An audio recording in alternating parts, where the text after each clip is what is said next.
winning streak has reached a season-high 6 games. Dodgers look to keep it rolling on a picture-perfect evening here in Los Angeles. Roki Sasaki will get the ball against the Phillies for Saturday Night Baseball at Uniqlo Field at Dodgers Stadium. First pitch is coming up in 30 minutes. Hi, everybody. Welcome to Access Sportsnet Dodgers, brought to you by your Toyota dealers. John Hartung alongside James Loney and Nomar Garcia-Parr. We'll have much more on tonight's game in just a moment. But first, we're joined by last year's Pacific Coast League MVP. He's now a big leaguer. And tonight, right now, he's making his Sportsnet LA headset debut. It is Ryan Ward joining us live right now from the dugout. Ryan, thank you so much for coming on. Welcome back to the big leagues. We saw you make your debut last month in Colorado. It was only a couple of games. I'm sure that was a thrill of a lifetime, but you didn't have a chance to play here in Los Angeles at Dodger Stadium yet. So what was it like getting that second call, knowing you're coming back here and you're going to have a chance to play here at the stadium? Yeah, you know, I mean, it was incredibly exciting being able to come down to LA and get to experience this and being here for last night and hearing the speakers and the crowd and kind of just taking it all in was incredible. And you know, I'm excited to get out there and play. Hey, Ryan, this is James Loney here. I'll save the Boston questions for Nomar since I only played there. I played there for 6 weeks, so I don't think I really have a lot of room to, question you about that place. But I just wanted to know, we always ask guys how they felt in their debut. But I want to know how you felt after. What was the impact? Did you have a lot of people, say, hey, are you going to stay up? What was that feeling? Because I've had that feeling when you go back down, and now you're back here. So just kind of give us those emotions that you've had from when you got sent down to now. Yeah, I mean, it was a roller coaster. I mean, I knew going up that eventually Freddie was coming back.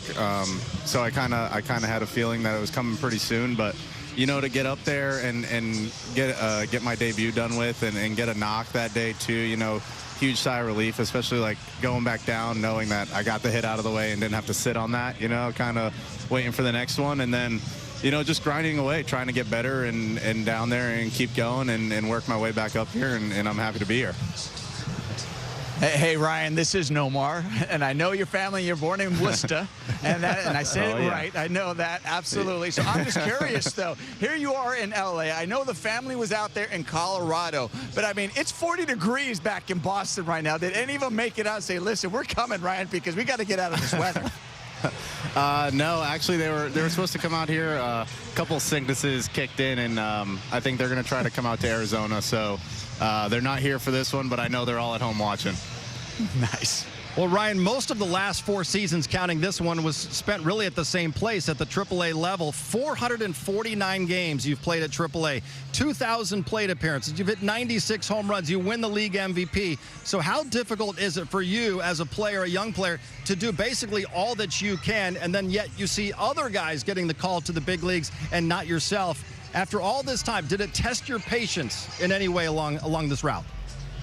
Yeah, I mean, the patience was definitely tested, but trying to use that as fire to what do I need to get better at? What do I need to do to get up there and continuing to work and get better? I know last year my bat quality was something that I really need to work on, and I was able to up the walk percentage, drop the strikeout percentage, get on base more, do some more damage because I was putting myself into better counts, and continue to work on all the defense and versatility of learning first base and getting comfy in both corners in the outfield, and just using all that as fire, like I said, to keep getting better and kind of kick the door down and force my way up here. Hey, Ryan, yeah, I love hearing all that. It just sounds like you're maturing so much, learning how the pitchers are pitching you. And, I always talk about, like, a little adversity. I know you had broke your wrist earlier in your life. And, I've broken my wrist before, and there was times where I'm wondering, okay, am I going to come back healthy enough? Are they going to really want me to do certain things that I used to do? So is there anything that you can say that you really felt like this helped you after you got hurt to motivate you to get better?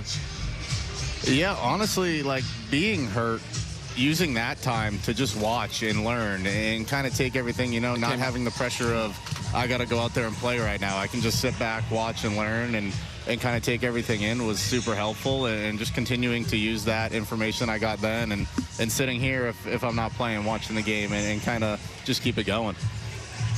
Well, hey, Ryan, you know, it is impressive, though, as you mentioned, just keeping that fire, that patience that you had to finally get up here, the perseverance. That means you just love it.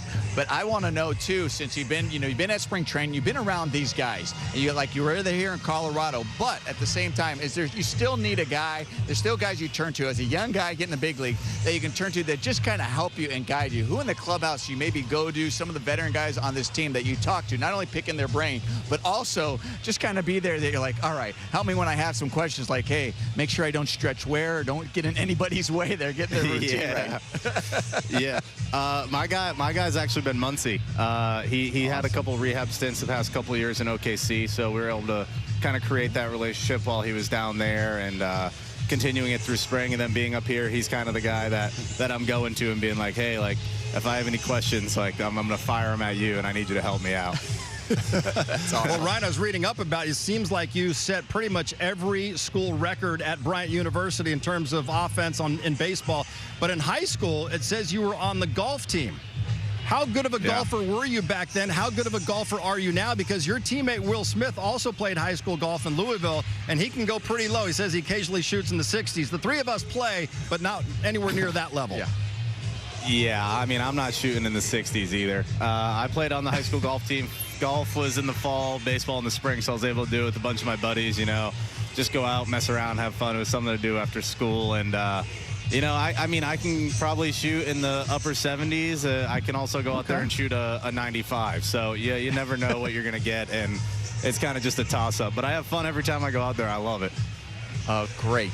Well, if you ever play with Jerry Hurston Jr., he's not here tonight. Just watch him carefully. That's the only thing I'm going to say, all right? Watch him carefully. Okay. Yeah, I'll keep that in mind for sure. Ryan Ward. Ryan, welcome back to the big leagues, and welcome to Los Angeles, and we look forward to catching up again down the road. Thank you so much for taking time. Ryan. All right, appreciate it, Ryan. Thank you, guys. I appreciate it. All right, let's get to Dave Roberts' lineup to go up against Phillies left-hander Jesus Luzardo. You've got Shohei homering in back-to-back games in the leadoff spot again. Andy Pages batting second once again. Then it's Freddie Freeman hitting third with Mookie Betts in the cleanup spot. Kyle Tucker batting fifth. He will be in rights. Will Smith does the catching. Then it's Miggy Rowe at second base. Alex Call in left. And Santiago Espinal. He was DFA'd. Now he's back, James. He's going to play third base. Yeah, I love seeing Alex Call right there. You know, I wanted him to get a lot more at-bats, and obviously with the Teo, I didn't want it to happen the way it happened with Teo going down, but definitely want to see him put together some of the bats tonight. Well, listen, you got a lot of righties there at the bottom part of the lineup that have been really helpful on this lineup when there's a lefty, so hopefully they can continue what they're doing. Well, with last night's game on Apple TV, this is our first show since Santiago Espinal returned and Hae-Sung Kim was optioned back to AAA Oklahoma City. Before yesterday's game, Nomar, Dave Roberts admitted that Hae-Sung Kim's swing had changed, and that was part of the reason why he'd really been scuffling. What have you noticed from Kim recently? Yeah, you know, I don't know why it changed. I don't know if they told him something about changing his swing because, you know, he was hitting really well, hitting about 300, and then all of a sudden I noticed that something was starting to change with his swing. I noticed even when he stepped out of the batter's box, you know, as we always kind of take our practice swings out of the batter's box in between pitches, you know, we're thinking about what we're trying to accomplish. That started to change. I started seeing his bat start to drop and his barrel start to drop, knob going up in the air, and that's not his game. His game is getting on top of the ball, hitting the ball on the ground, utilizing the speed, going the other way. His batting practice wasn't the same, going the other way. There was no backspin. The ball started flaring. So I don't know what ended up changing all of a sudden or why, but that barrel is not the same. It started to drop. It started to flatten out, and it really hurt him. It ended up even looking like his bat was even slower, and there were times with even the fastball having trouble catching up with the fastball. So I hope, you know, maybe this time when he gets stepped down, he gets back to staying on top, keeping that barrel above his hand, getting back to what he was doing. What he was doing at spring training was outstanding. What he was doing when the first time he was down there in the minors, but then worthy of getting called up. Early on when he got called up, he was doing that. He was driving while going on the other way, staying on top, putting the ball in play. So hopefully this time, I know it sucks going down, but hopefully this time he can help, that he can find his swing, get back on track, because listen, he can make it up here and he can make an impact on this team. Yeah, I mean, there was times where I saw Kim have such, great line drive approach, hitting line drives all over the field. And like you said, Nomar, now I saw there's times where he was losing the barrel a little bit, popping it up. And he is a strong guy, but he doesn't have a big load. So when you don't have a big load like that and he's a smaller guy, he's really not driving the ball like a Shohei or like guys that are bigger and can really, just muscle that ball out sometimes. Sometimes we see Shohei hit pop-ups and they go out. So I feel like Kim, like you said, Nomar, he has to have a really good line drive approach, have those ground balls get through, because that's what I feel like is really going to keep him in the big leagues. And he can get on base, get those stolen bases, and put pressure on the pitcher. Yeah, it almost looks like he went back to these launch angle swings rather than his game is not that. His game is putting that. It's a fine line. I think that's what people don't understand. It's a fine line between that pop-up and that line drive and just knowing that feel. Yeah. Hopefully he can get back on track in his time down at AAA Oklahoma City. Roki Sasaki made his third start as a big leaguer in Philadelphia last year against these Phillies. He went 4 innings. He allowed 1 earned run. He struck out 4 and getting a no decision. Joe and Ora will have a game preview from the booth coming up next. Plus, it's his bobblehead night, and unfortunately, Teoscar Hernandez is on the injured list. We'll hear from Teo on his mindset right now and why being healthy in October is the most important part of this process.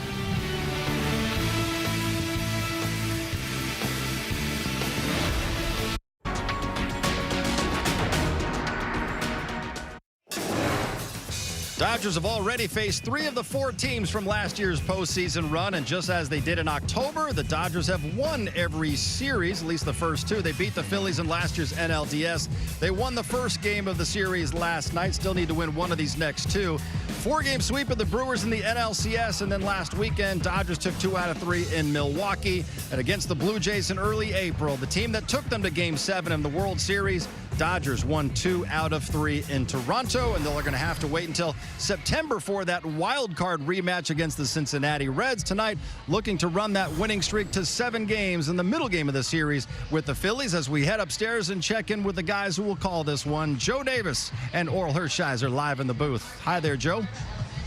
Hi, Johnny. Yeah, that's maybe the thing that's not being talked about enough in this stretch where they've won 13 of their last 15. With the exception of the Rockies series, they're doing this against the best teams in the league. They really are. And when you look at the Phillies, these 2 teams are going in opposite directions. The Phillies are 500 over the last 10. The Dodgers are 8-2. They're throwing really well.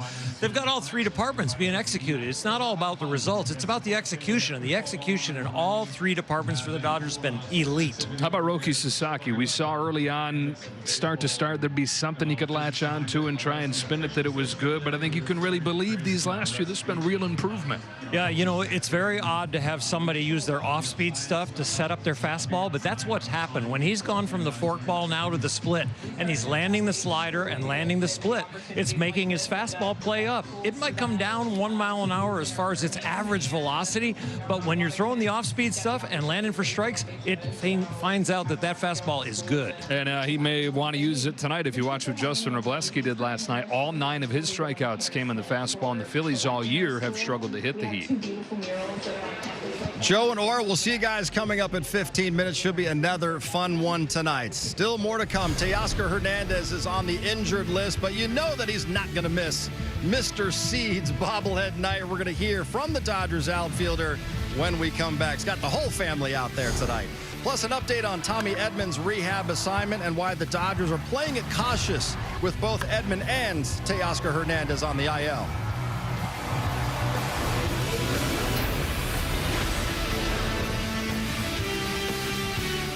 Tommy Edman went 1 for 3 last night with Oklahoma City as their designated hitter. He's now 4 for 9, all of them singles through 3 games in his rehab assignment. As he works his way back from off-season right ankle surgery, Edman's expected to return sometime in mid-June, taking close to the maximum 20 games allowed to build back up.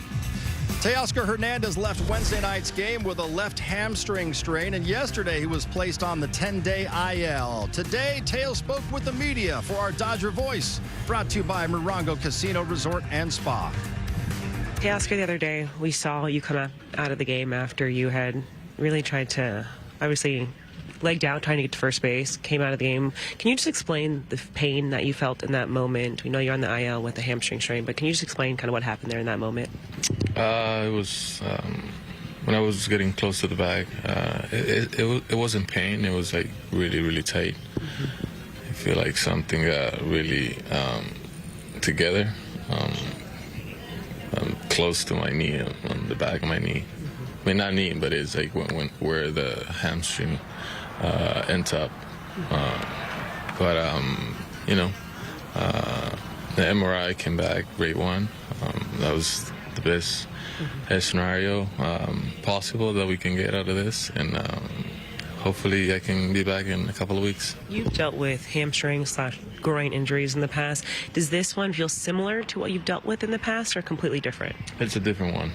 Last year was groin, and this is my first time dealing with hamstring stuff. You know, I don't know anything about it. I don't know how's the process.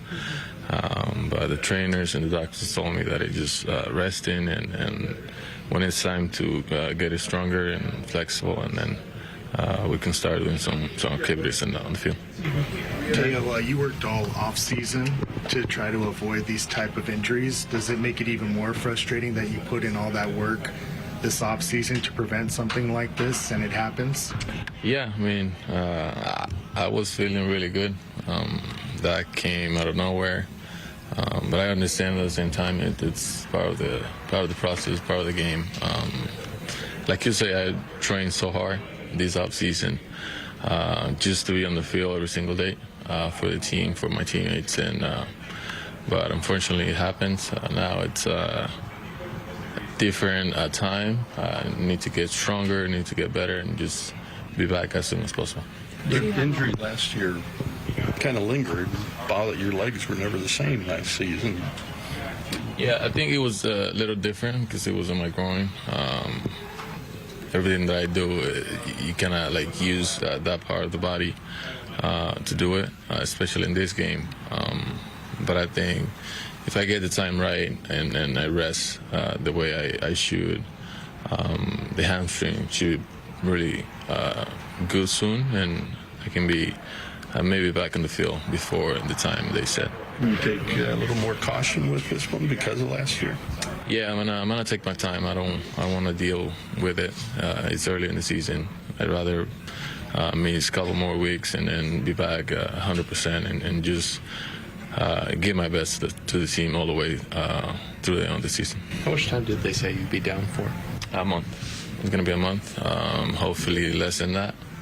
Let's see what happens. You'll still be around and throw sunflower seeds when people hit home run? I'm gonna try to be in the dugout, especially today. We're celebrating my bobblehead, so I'm gonna try to be there from the very first inning. How was Dave's job last night? It was great. It was awesome. You know, I'm glad that we have a lot of people there to do the celebration to the other guys. Will it be you or the bobblehead tonight if somebody hits a home run? I'm gonna try to use the bobblehead. See how it goes.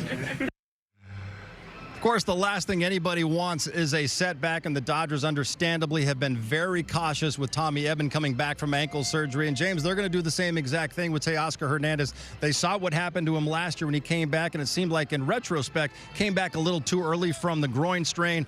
They're going to say at least a month now with this grade 1 hamstring. Yeah, I mean, we know Teo wants to be out there. He's hitting 276, putting together really great at-bats lately, and we just love the enthusiasm and the energy that he brings. But you got to be really careful with this. You want to take your time, and you want to do this process called eccentric strengthening, which is basically controlled lengthening of the muscle under tension. And that's really what you need to do to get, help get that back.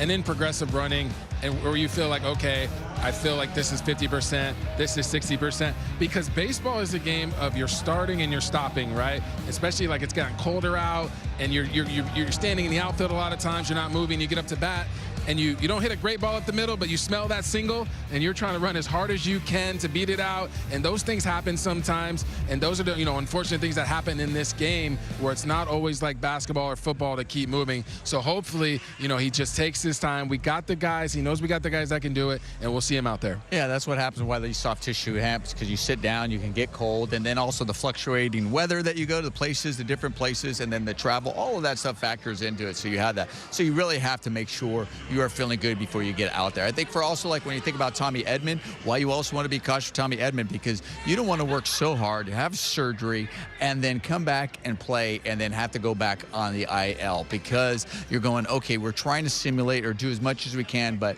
once big league level is so hard to simulate. And the other thing, though, it's really about being out there on a regular basis and making sure your injury is able to recover and have the time to recover and is recovering quickly before you go out there. For both of those guys, that is something you have to make sure that even if you start feeling better, it's something that you're able to recover so you can go out there regularly on a daily basis, rather than saying, okay, I need a couple more days, I got to wait, I got to do this, or potentially go back on the IL. When the Dodgers traded for Tommy Edman, his ankle was already a problem. So they've gone a year and a half with him dealing with some ankle soreness, often ankle pain. They just want to make sure that he's pain-free going forward. All right, so time to call your shot. Brought to you by your Toyota dealers. James, you hit 3 postseason home runs in your career. 2 of them came against the Fightin' Phils, so we're going to let you go first tonight. All right. Yeah, I was watching some video when Matt Stairs hit a bomb against us in 08, and it was pretty grainy. So I just really, I'm going with Will Smith right here, America's catcher, home run last night. Why not back-to-back?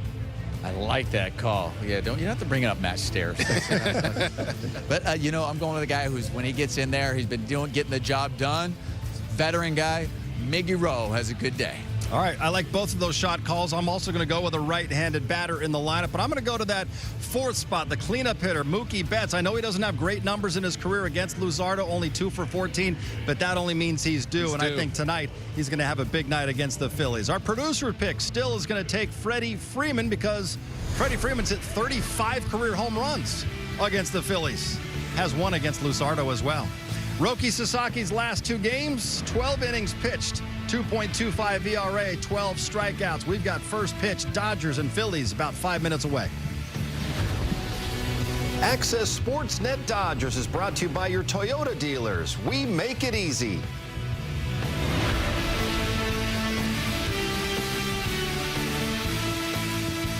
Summer's here. JT Real Muto behind the plates. Adolis Garcia is in right field, and Carl Crawford's son Justin will be batting 9th and playing in center field. Roki Sasaki should be feeling pretty good coming into this game. He's won each of his last 2 starts. Nomar, his command has been much improved, but this is going to be a big test against a very dangerous Phillies lineup tonight. It is going to be a test, but at the same time, he doesn't have to change. Listen, he's been doing his last 2 starts. They're big league clubs. Yeah, I know they're struggling big league clubs, but they are still big leaguers out there that can still do damage if you make mistakes. Still got to go execute, still have command of that fastball, and you still have to get strike 1. If you can get that first strike early and that count be 0-1, it really helps Roki. Yeah, I mean, we always talk about strike 1, especially for Roki. You know, with that split, you know, we're in an era now where you don't know what pitch you're getting in any count, you know, what the score is, how many runners are on base, it doesn't matter. So Roki does pitch to that. He said, you know, he's confident with every pitch, and I'm okay with that as long as he can establish early, okay, I know I can establish this split for strike 1 and get them off balance, and I can mix that fastball in later when I need to. Well, he's been awfully good his last couple of starts, and it's been great to watch the progress of Roki Sasaki on the mound, taking another step, hopefully tonight, as the Dodgers go for their first 7-game winning streak of the year. Let's send it upstairs to Joe and Oral. Joe, take it away. John, this is one of those days where we're all saying this is why we pay so much in taxes, to live here and have this weather. Just a perfect day in Los Angeles. Dodgers and Phillies at Uniqlo Field at Dodger Stadium. The middle game in this 3-game series after the Dodgers hit 4 home runs against Zach Wheeler in the first game. And Justin Robleski dominated. 7 innings, took a no-hitter deep into the ball game, and beat the Phillies to keep his wonderful season rolling, get the Dodgers a 6th consecutive win in the series opener. We welcome you inside. Hope you're having a great weekend. Joe Davis and all Hershiser, the win for the Dodgers, their 6th in a row, their 13th out of their last 15. Yeah, when you're going for 7 in a row and you're going against a tough team like the Phillies, overall, both these teams are doing well, but one team is going in a good direction, and that's the Dodgers. And you're firing on all departments, whether it's the offense, the defense, the starting pitching, or the bullpen. They're all playing very elite. The results are great, and the execution has been ridiculous. For the Phillies, you go back to when Don Mattingly took over, their record is really good. But you know what? It's come in streaks. A streak at the beginning of Mattingly's tenure, and then a streak now. But the streak now is more like a 500 team. They need to start scoring because the pitching has been carrying them. As the Dodgers have won 13 out of their last 15 games, a lot of these have come against the best teams in baseball. Yeah, they took care of the Rockies earlier this week, but also beating the best that the National League has to offer. For the way they're doing it, we go down to Kirsten Watson. Thanks, Joe. Well, the key to this offense right now has been the long ball. If you look at the last 3 games, this team has 12 home runs. And with talking to Dave Roberts just about these offensive numbers right now, he was saying it's a couple of things. It's pitch selection. It's that the guys are getting back into their swings. They're seeing the ball really well. You break down those numbers. Of the 7 of the 12 home runs, those are all in that 4-seam fastball. Now, when you talk to the offensive players, they have said it's just baseball, guys. This is what happens. It's going to come in bunches, and right now they're riding the high.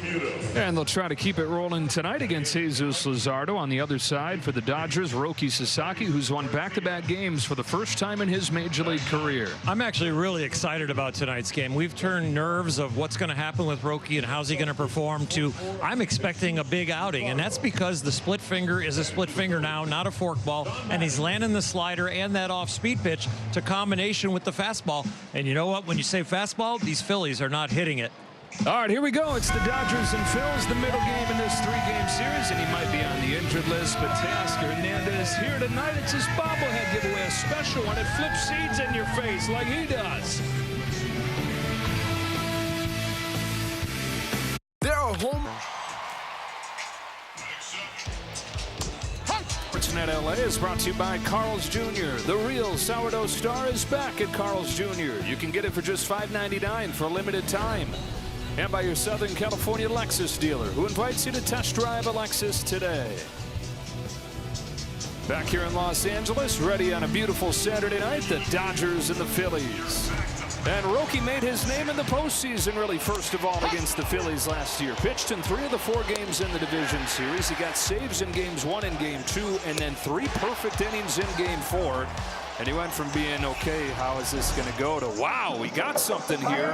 And more looking like that guy recently, coming off Saturday's game in Milwaukee, where he gave up 3 runs on 35 pitches in the first inning, but another sign of progress. Found a way still to get through 5 innings in that game.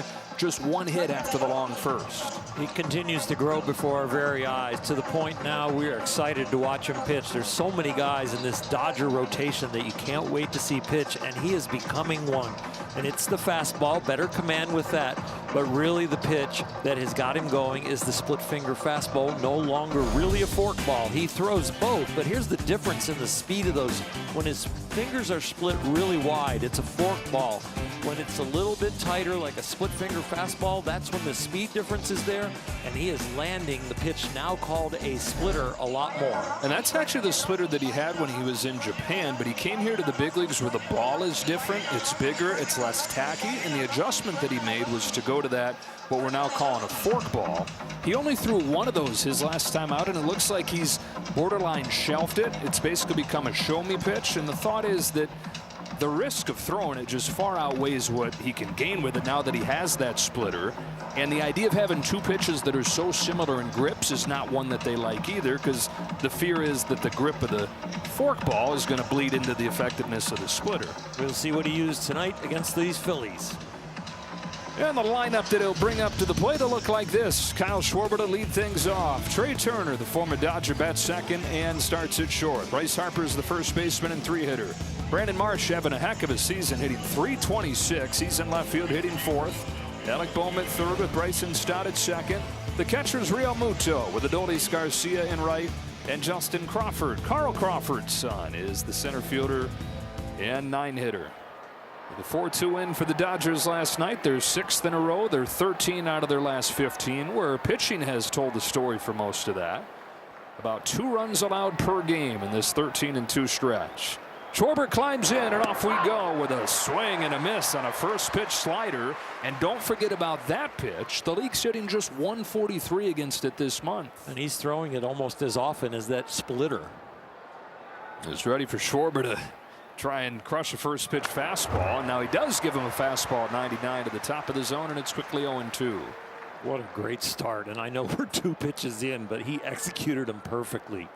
It not only gives his team, Mark Pryor, Dave Roberts, confidence, but it gives him so much confidence.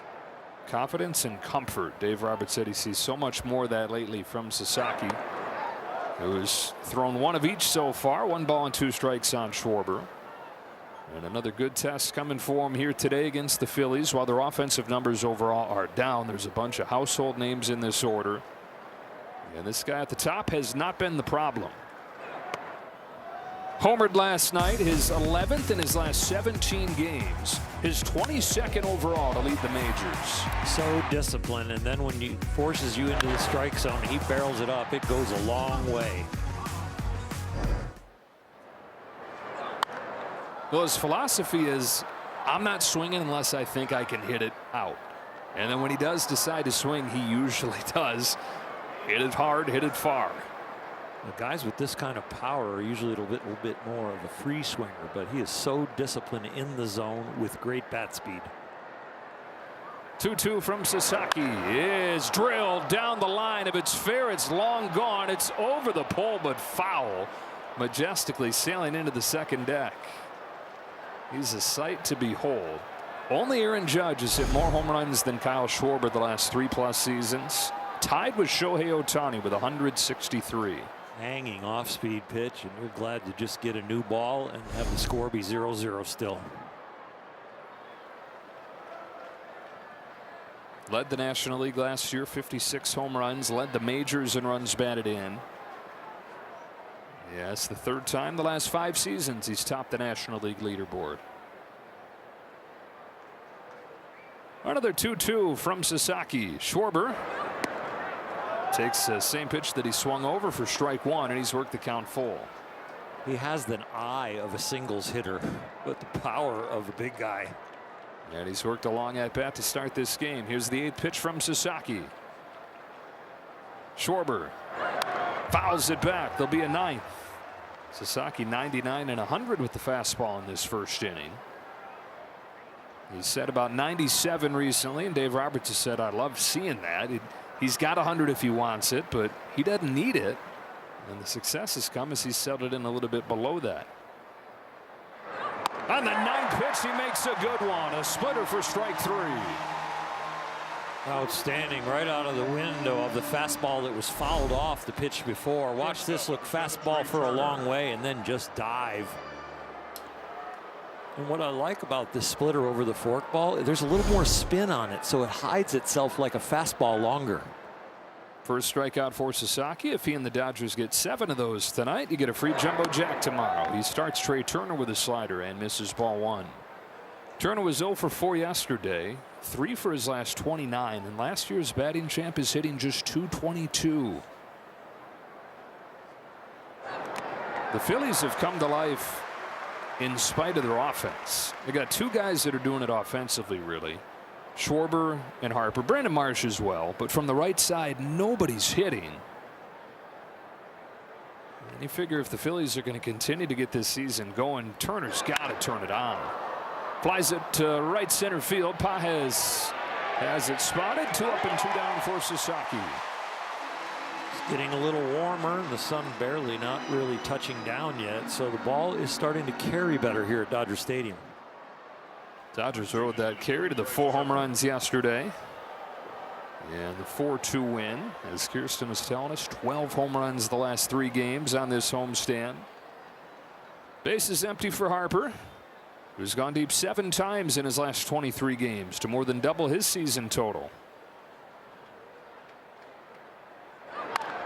Bounces it along first and foul. Struck out 3 times in yesterday's game. And he too has fallen into a bit of a slump, 1 for his last 15. You know, you have the long-term scouting report against the team and you have the short-term scouting report. He is going more long-term so far with a lot of breaking balls early in the count to these guys when they have struggled against the fastball. Robleski with those career-high 9 strikeouts last night. All 9 of them came on fastballs.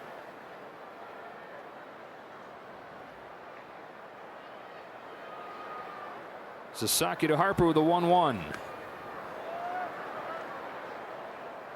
Sasaki, his last 2 starts, has gotten 6 swings and misses on his fastball. It's first time in his career that he's had that many on his fastball. Part of it is that guys are having to honor the splitter now in the strike zone, whereas the old forkball, they'd see it and know that it was a splitter, know that they didn't have to swing.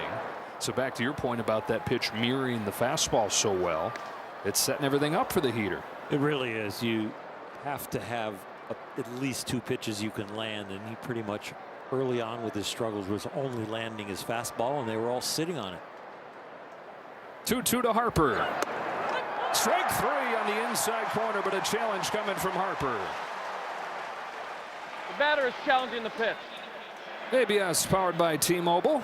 It starts to leak back towards the strike zone, but does it really make it? Not quite. By an eyelash. Oh. Another power hitter in this lineup that's got a good eye. Philadelphia has 2 challenges remaining.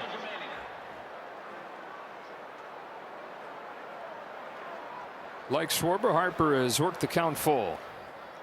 No score, top of the first inning. Sasaki ready for a payoff.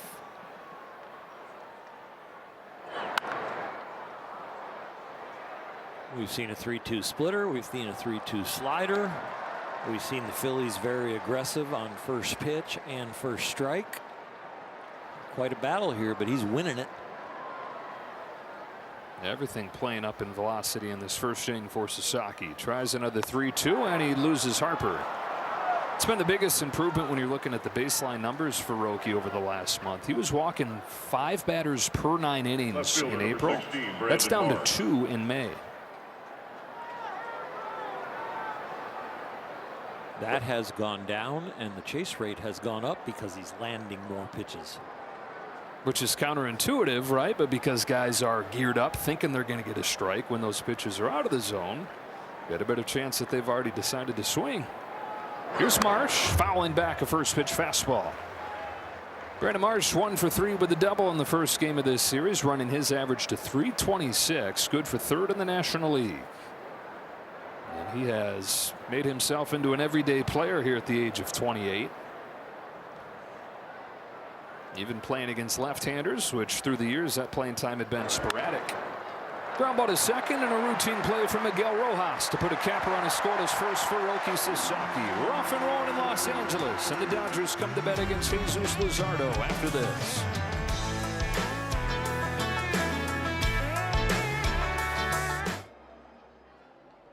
They're back to hitting the ball out of the ballpark. 4 of them yesterday against Zach Wheeler. Just the second time in Wheeler's career he's given up that many. And it's not personal, Zach. They're second in the majors in home runs this year, and especially lately, as Kirsten was detailing in the first inning. Back to hitting the long ball. The lineup presented by your SoCal Helpful Honda dealers has Ohtani at the top. Andy Pages moving into the 2 spot this week with Freddie Freeman at first base. He's gone deep back-to-back ball games. Mookie's at short. Kyle Tucker in right field. Will Smith does the catching, and then it's Rojas, Call, and Espinal back with the Dodgers hitting 9th. Jesus Luzardo fires strike 1 to Ohtani. Coming off 6 scoreless innings against the Padres to start this road trip on Monday. Overall numbers not great, but his last 7 starts, a .231 ERA. He's been very hot and cold, but when he's hot, there's a little better fastball command.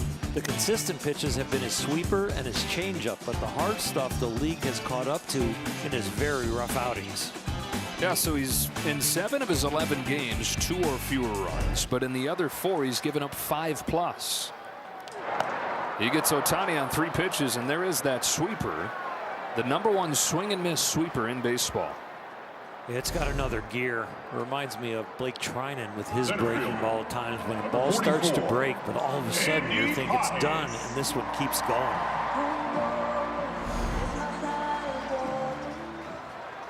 So that sweeper, the #1 swing and miss sweeper, his changeup, one of the best swing and miss changeups in the sport. Yeah, that's what he starts Pages with. 1 ball, no strikes. Pages 0 for 4 in the first game of this series. Still, though, .297 and leading the major leagues. First guy to reach 50 runs batted in. Back-to-back changeups. 1 ball, 1 strike. Luzardo, 28 years of age, his 8th season in the major leagues. Career began with the A's. Traded to the Marlins and then traded to the Phillies prior to last year. Here's a towering fly ball to center field. It sends Crawford back to the edge of the track for out number 2. Luzardo won 15 games last year. He was second in the league in strikeouts. Parlayed that into a new 5-year contract. And early on, it's like, what is going on? He's getting blown up. But a couple of different underlying numbers tell you that he's been a whole lot better than the overall numbers would show you. Really high average when balls are put in play, unsustainably high. That typically means your overall numbers are going to get a little bit better. And when guys have gotten on base, they've come in to score at an unsustainable rate. Sweeps in strike 1 on Freeman.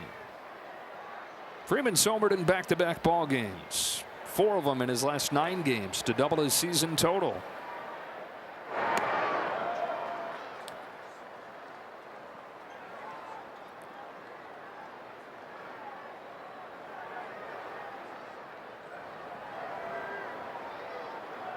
Now to 1-1 from Luzardo. Freeman bounces one towards the middle. It's got eyes, and it's a base hit. Very little speed, but very good vision to find a home in shallow center field and keep this first inning going. This one does have 20/20 vision, and it is right in the exact spot. Yeah, you get leather on it, but there's no way you're going to glove that, pop up, and throw Freddie Freeman out. It was hit too slow and at the perfect angle. And he's just too fast. Oh, yeah. 2 of the best first basemen down there sharing a moment as Mookie Betts comes up and fouls off Luzardo's first pitch. Mookie had the 2-home run game on Tuesday. Looking for his first hit since then.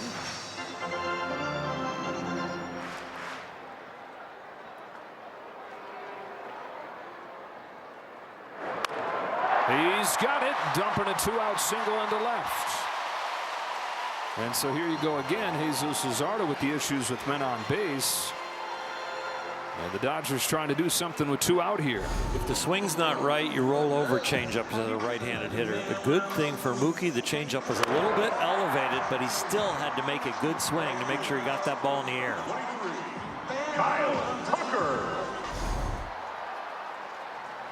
2 on, 2 out, and Kyle Tucker at the plate. Took batting practice today for the first time as a Dodger, and I asked him, how many times a year do you take BP? And he said, I average about 0.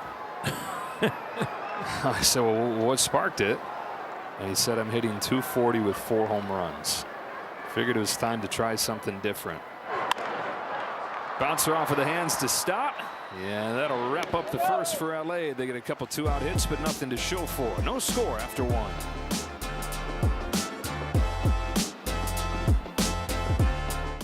Good was that guy last night, Justin Robleski, working on a win presented by The Home Depot. Starting pitching across the board lately has been excellent. Eric Lauer in his Dodger debut goes 6 innings, and the last 2 guys have taken no hitters into the 6th, and Ohtani and Robleski. Numbers combined for those 3 starters.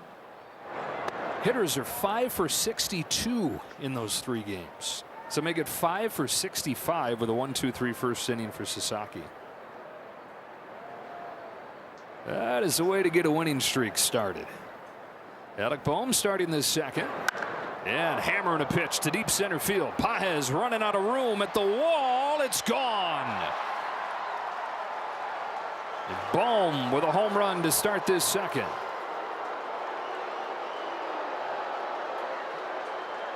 That reverses the current scouting report against the Phillies, where they have really struggled with the fastball.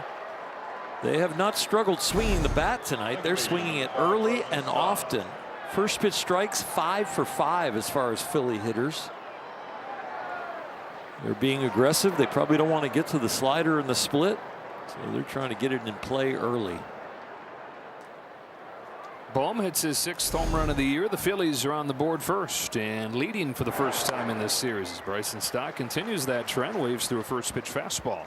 In the first inning, Rookie threw 21 pitches, and they swung at 62% of them. The regular league is below 50%, so they are hacking.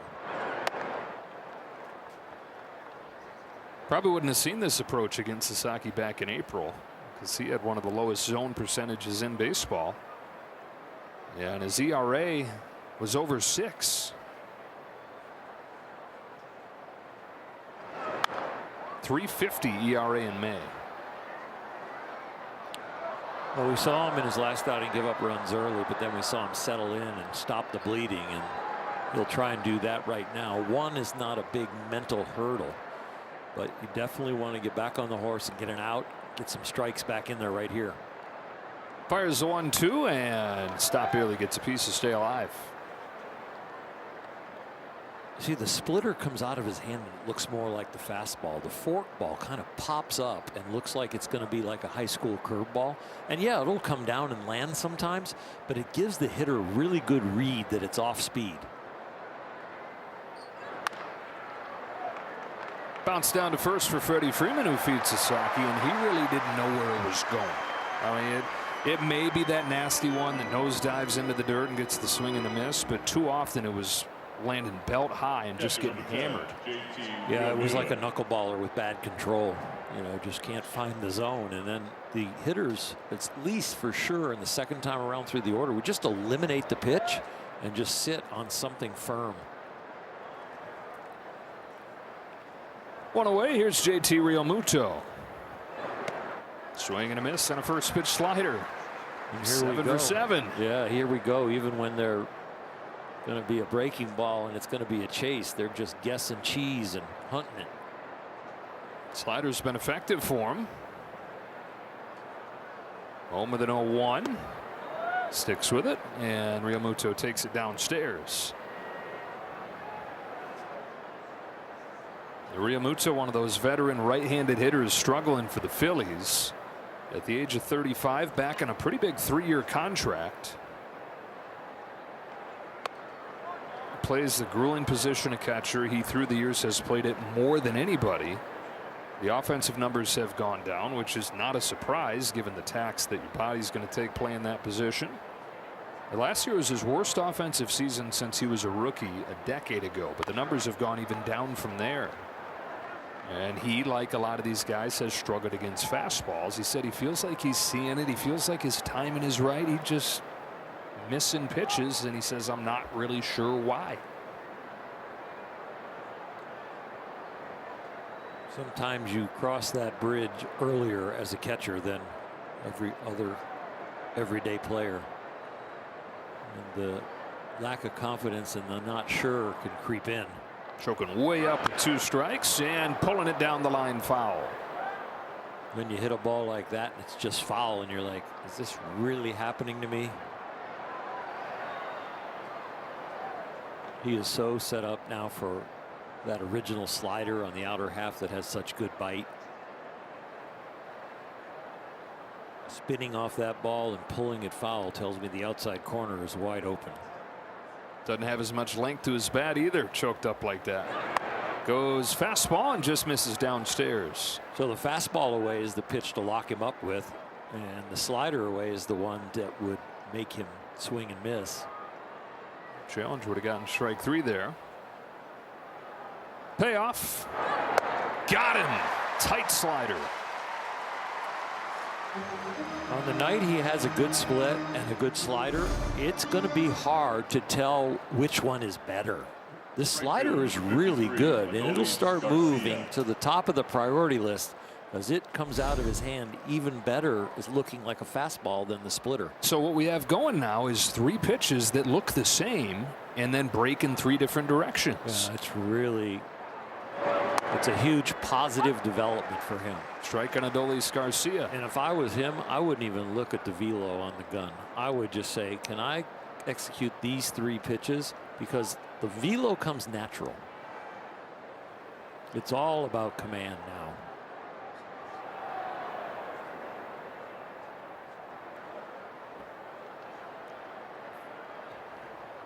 Got strike 1 on a slider. And strike 2 on a fastball. So you've got the slider breaking down to the left. You've got the 4-seam essentially staying up. And then that splitter moving down to the right.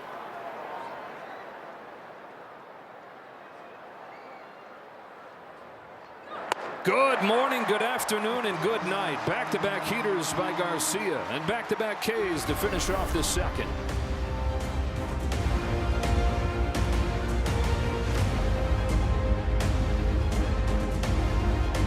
One of those 4 Dodger home runs last night. He's 4 for his last 8 with a couple long balls.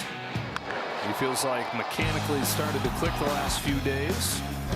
Leads off this second against Luzardo and takes a ball. And even when the mechanics weren't there, you look at some of the underlying numbers in the month of May, and he still was doing things that most hitters would be totally happy with. Led the team in line drive percentage over the last month. When he's right, though, those line drives get elevated a little bit more and do what they've done the last few days and leave the yard.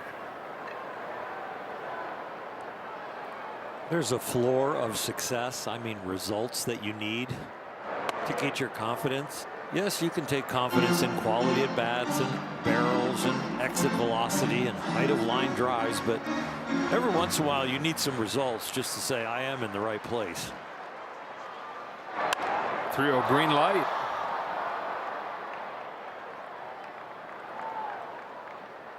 You'd rather not play mental gymnastics. You'd rather just get results when you're going good.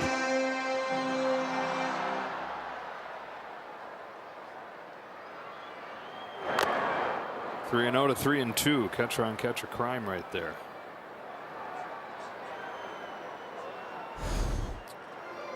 This makes catchers get old quick. We were just talking about the beating that catchers take, and Real Muto now 35 years old. Decade and a half in the majors. A lot of years, a lot of foul tips like that. Umpires, when they're giving catchers time, know how long it takes for their personal cobwebs to clear after something like that. But even when the catcher's saying I'm okay, they step out and give them time. Fraternity of masked men back there. Smith starting the second for the Dodgers and fouling it off, staying alive. That's a good cut right there. Inside fastball when you're trying to get the ball deep because of the 3-2 count and be able to fight it off. He's always, when he's going good, really good on the inside pitches. Not only hitting them, but keeping them fair. And when Luzardo is his best, that's where he likes to go, inside on right-handed hitters. Going in there here, and Smith grounds it foul. Yeah, if there's a location that sets up Luzardo for his best outings, it's the fastball into righties.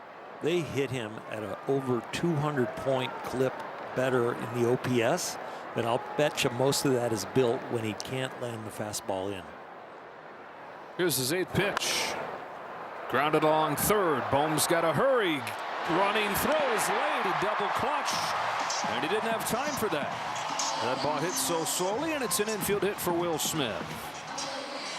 Big leaguers will tell you that they should make this play, but it still ends up a hit because of the degree of difficulty.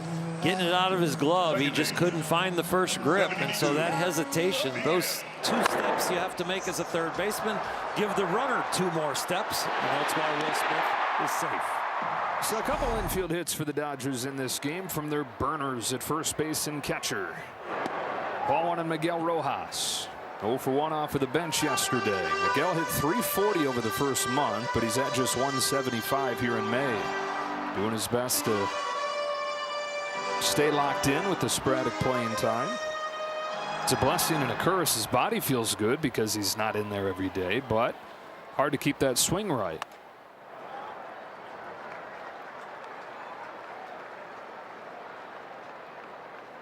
He's felt like the biggest issue has not been necessarily the mechanics of the swing, but he's feeling a little bit jumpy, and he's chasing pitches and find himself in more pitchers' counts. Good spot to be here, up 2-0, and now ball 3.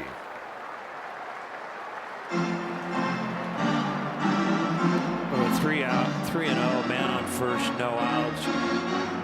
Rojas up. I got to believe he's taking. I don't think you give him the green light until we get back to 3-1, possibly. Definitely taking.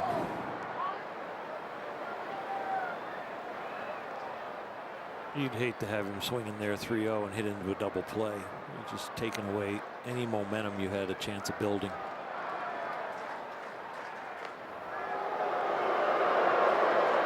Luzardo's gone to 3-0 on both hitters in this inning.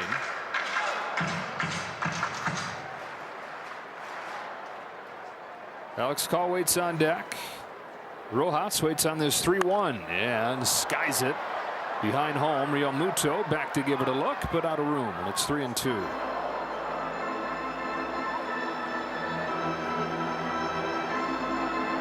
That's a pitch Miggy wants back. 3-1 fastball, elevated.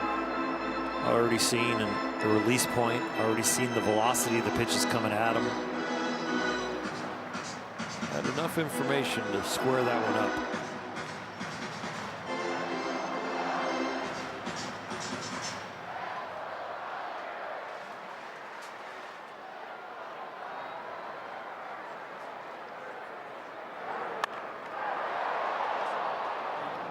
Oh, great effort. Do it, Sean.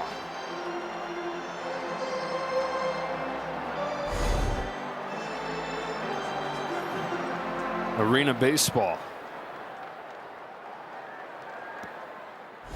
Now the payoff in the dirt, ball 4, and the first 2 have reached for the Dodgers here in the second.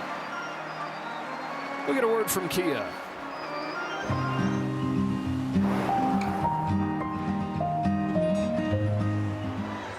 Well, at the end of last season, you look up and Jesus Luzardo had 15 wins, a really good first year with the Phillies, but there was a stretch midsummer where he was one of the worst guys in baseball, and it goes back to these issues with men on base. The root of it was that he was tipping pitches, and yeah, that's a problem, but that was one start where he was tipping badly, and it snowballed into him trying to correct it, overcompensated for it, snowballed mentally where he's thinking everybody has his pitches, even in times when he doesn't. And thought that he had solved all the issues with men on base, but they've popped up again this year, and he's had to put extra work into his mechanics when he's working out of the stretch. He's thrown 15 pitches this inning, doesn't have an out. Ball has not been hit hard, but both Dodger batters have built 3-2 counts and built his pitch count. So pitching from the stretch right here, if he wants to get out of this with a 0 and shut down this Dodger offense, he's going to have to find his mechanics pretty quick. And I think it also needs to find getting ahead in the count. 3-0 on both hitters in this inning. Smith singles, Rojas walks, and up comes Alex Call. Corner's pinched in. Thinking there could be a bunt here, even from the 8-hitter. It didn't look like it. Strike 1. Call was 0 for 2 yesterday. He did draw a walk and has 3 more walks than he does strikeouts this year. Figures to see more playing time moving forward with Tasker Hernandez on the shelf. We've had 3 right-handed hitters in this inning, and we haven't seen the changeup very much. He's gone fastball and sweeper. I wonder if he doesn't have a good feel for it.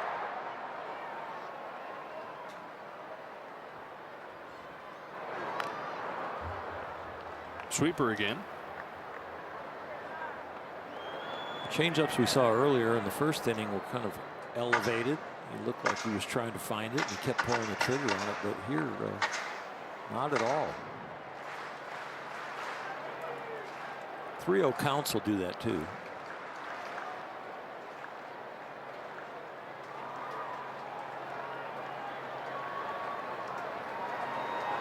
Dodger offense averaging 7 runs per game during this 6-game winning streak. Check swing foul. 2 on, nobody out here in the second.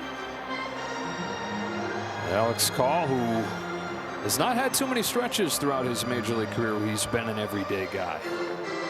There were months here and there when he was in Washington when he would be that, and there were stretches where he was hitting well above 330 in an everyday role.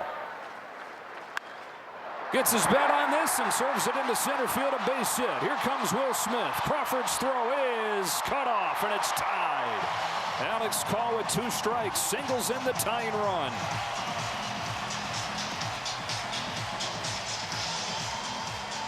He did pull the trigger on a changeup, and Alex stayed with it a little bit out in front, but slightly elevated, and so he was able to reach away and up and hit this one firmly up the middle to find that hole. If you get production from this portion of the Dodger order, it could be a long night when the top comes around.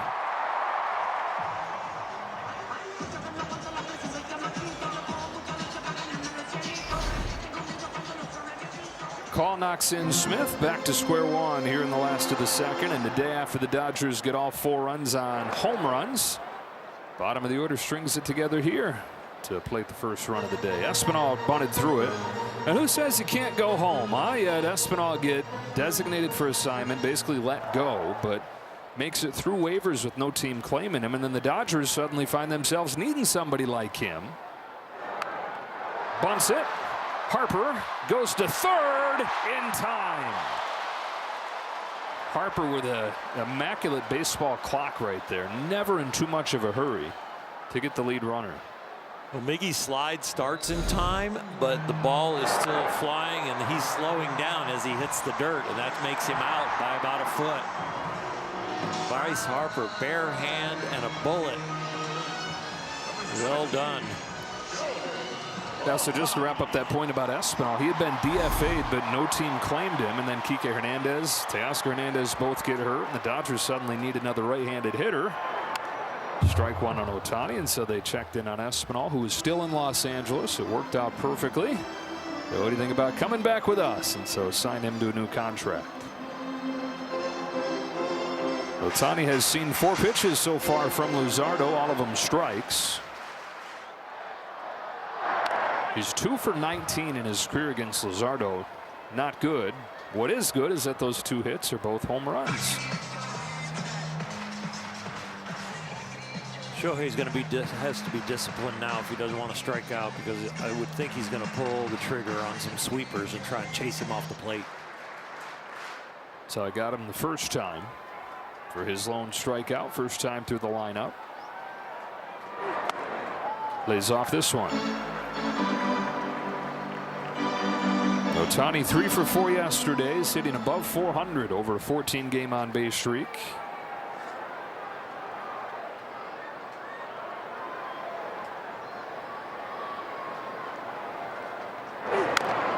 Homer and 2 singles yesterday, and he said he liked the singles more than he did the home run. He said, I kind of hit the home run off the end of the bat. Must be nice. Hit it off the end of the bat and hit it out. But he said the 2 singles, they were up the middle. And I know that that's when I'm going right, when I'm hitting the ball up there. And then he said the last step is to get those in the air a little bit more. Ooh, baby. Challenge coming here from Real Muto as he went with a fastball. The catcher is challenging the pitch.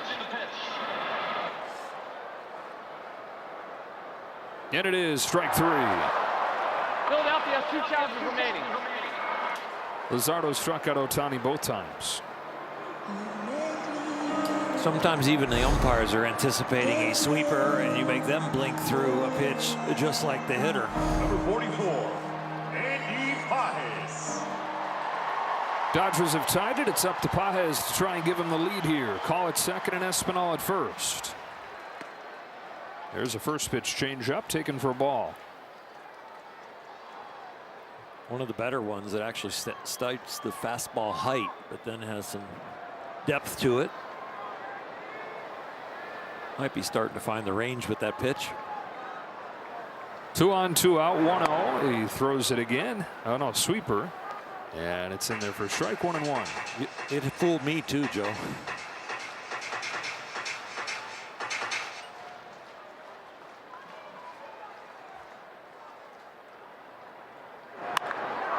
Dugout, center field and deep. Crawford going back onto the track. He's got room. Pages twice has fly to the warning track. Dodgers have tied it though. It's Alex Call chipping in from the bottom of the lineup.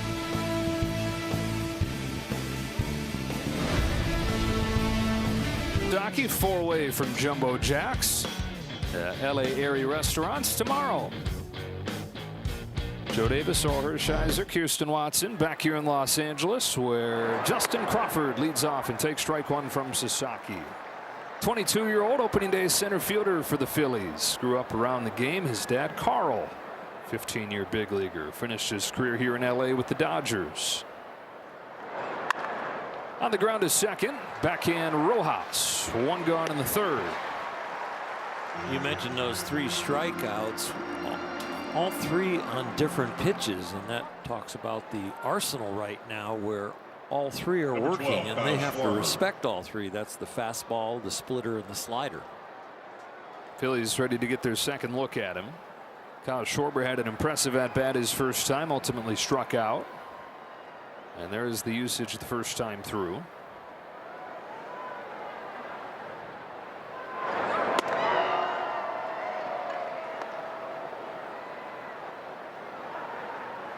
You might see the forkball disappear completely from that graphic like a dinosaur.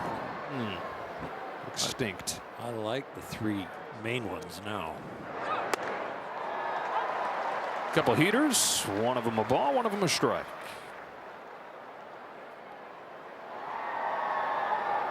Technically.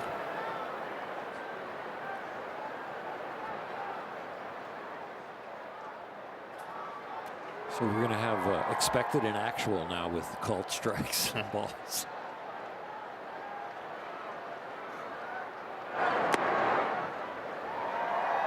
Got to be so intimidating. He just does not. He's not Barry Bonds, but it's the same idea where he's not going to swing if it's not in the zone, and if it is, you might have to fetch it from a fan.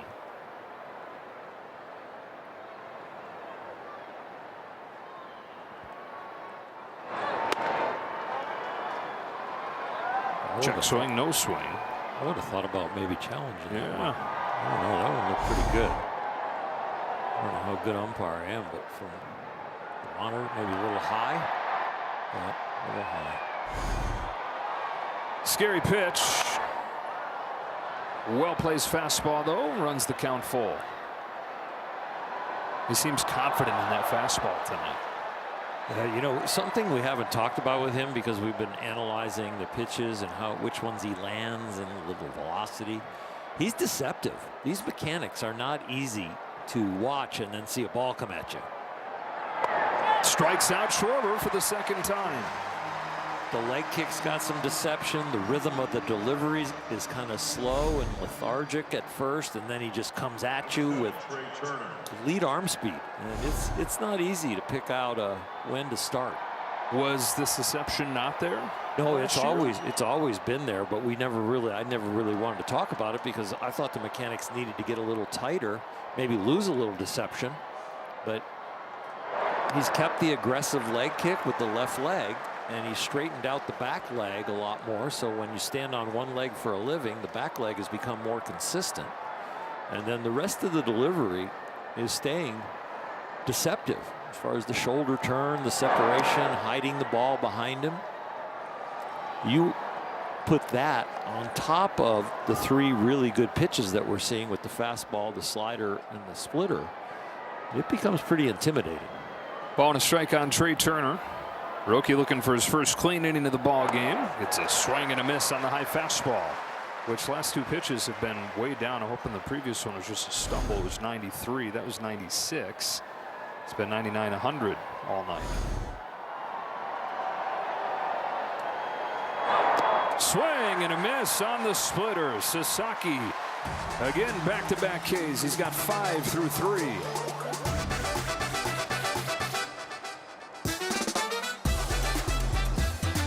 All weekend coming up June 5th through the 7th, encouraging youth everywhere to get out and play. Visit playball.org to register for a free event near you today.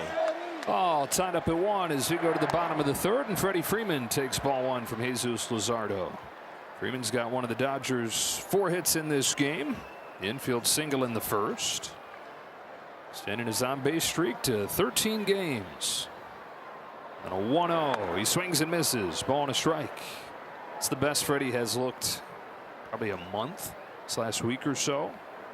He's gone through several different changes. Not even changes as much as little tweaks and cues.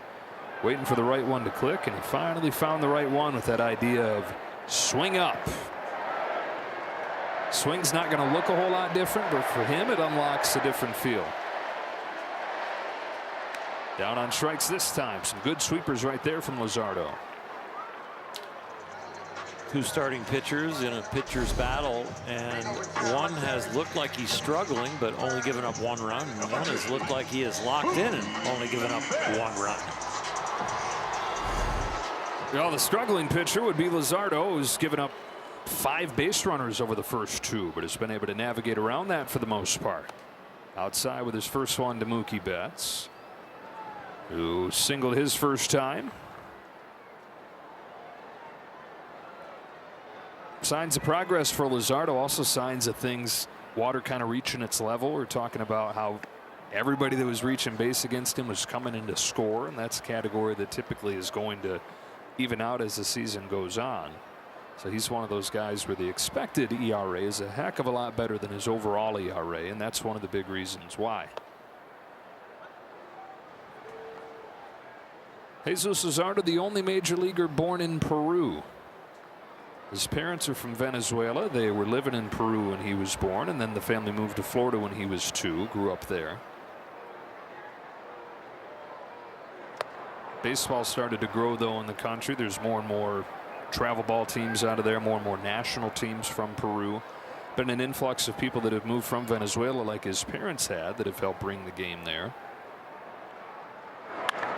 Betts is 2 for 2. This ball's headed for right center field. Adolis Garcia's got a cannon. Off balance throw to second, not in time. And Mookie's got a double.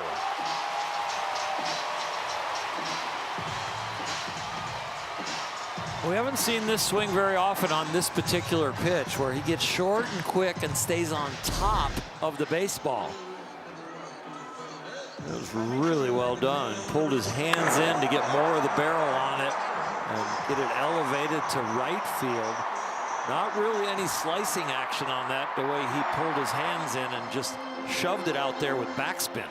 That was well done. Well, the Dodgers last night, were homering against a guy who doesn't give up many homers. And tonight they're getting 2-strike hits against a guy who's one of the best at putting you away when he gets 2 strikes on you. That's the 4th 2-strike base runner the last 2 innings against Luzardo.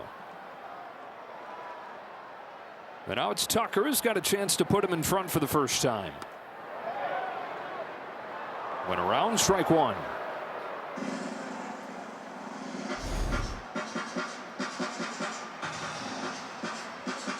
So says Steven Jaczynski, third base umpire.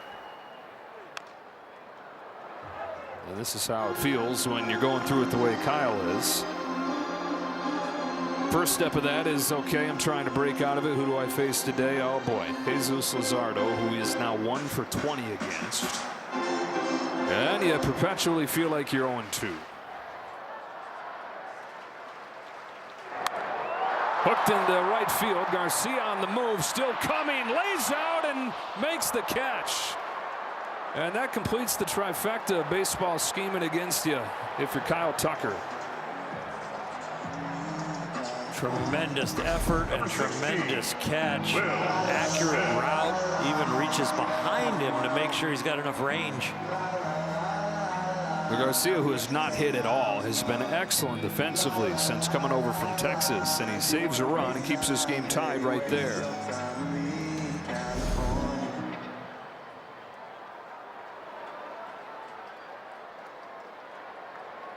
Up to Smith. It's one of those examples, as you've talked about, base runners that are scoring on Luzardo all of a sudden shifting. That catch right there is part of that. And this whole game part of that so far. Dodgers have stranded 4 through 2. Runner at second here with 2 outs for Smith, who had an infield hit his first time and came in to score their first run. Yeah, Rocky's faced 11 batters, and this is the 16th batter for the Dodgers. 15th batter, excuse me. I'll learn to count. You got time. Yeah, thanks. I hope so.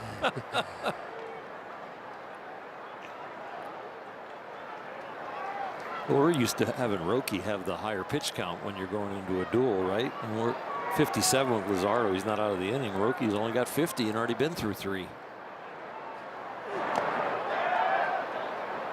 No swing, 2-2.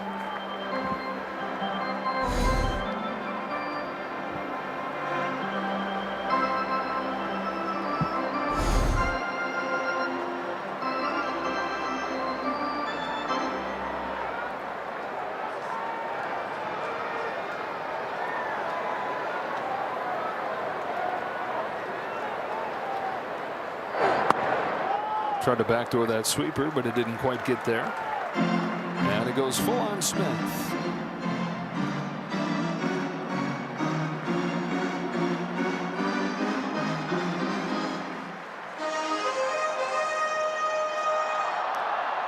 Betts is second, 2 out. Here's the 3-2. Smith swings and misses. 4th strikeout for Jesus Luzardo. Tied at 1 after 3.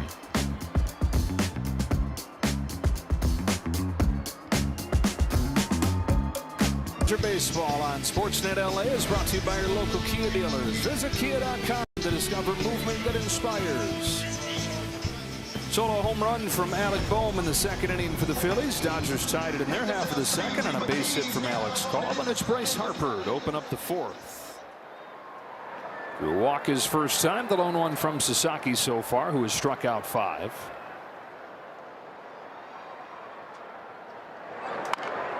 Gets a bouncing ball on the first pitch that he throws here. Rojas has been busy. 1 gone in the 4th.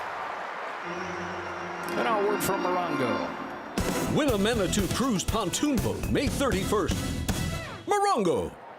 So we've talked about the tunneling of his pitches. You've talked about the deception of his delivery. Dave Roberts was talking to me about the pace that he's worked with. He thought he early on was working too slowly, and he said, I want you to go watch a Kevin Gausman start. Toronto Blue Jays pitcher that, like Sasaki, has a splitter.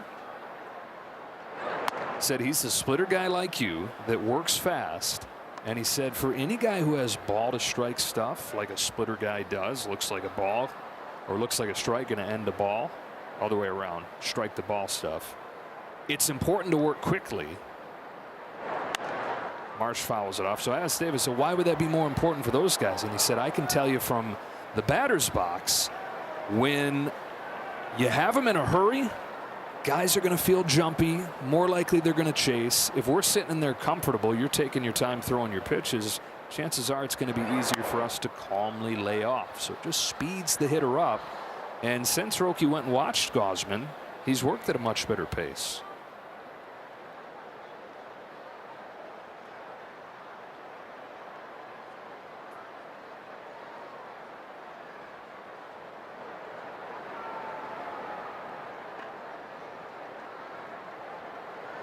Yeah, get a little manicure in there. 1-2 to Marsh. Pop up. Smith loses the mask, finds the ball. 2 gone in the 4th.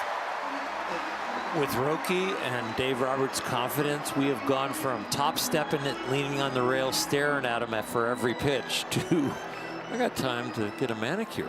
Yeah. Number 28, Alec Boehm. Sometimes you look down and it's like, for me, it's a good gauge how busy I've been. Old Roki starts, he'd be biting his nails. Yeah. Here's Boehm, who went deep his first time. Sight for sore eyes for the Phillies. They've been looking for any kind of production from any of the right-handed hitters. You got Schwarber and Harper who've been killing it. 35 home runs combined. All the right-handed hitters, 35 home runs combined.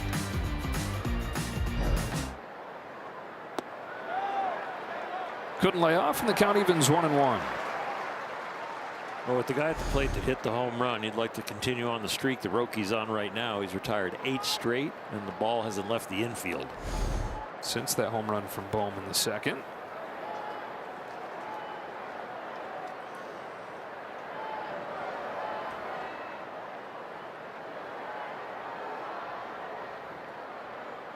This 1-1 to Boehm is a fastball away. The flip side of that working faster coin, it's better for Roki too, because if you have a feel for a pitch and you get back on the mound and throw it again, you're going to have a better feel for it. When the reps are closer together, you have more what is quote unquote muscle memory. And so that feeling is more vibrant in your body of that was a good one. Get back on the mound and do it again. And it's easier to match it up. He's coming so fast you don't even get time to make your point almost. 2-2 inside, and the count is full. So muscles have a short memory, huh? Well, Dave Pelz was a rocket scientist that went out and studied the guys on the PGA Tour, and he wrote books about this and the nervous system. And he said when you make that perfect practice swing in your golf swing, you need to hit the shot within about 10 to 11 seconds. You can't sit there and now waggle over it and get nervous and forget about the practice swing. You got to do it quickly because you can get that feel. Espinal, tough play, chucks it across and gets Boehm. Santiago Espinal, fantastic stuff.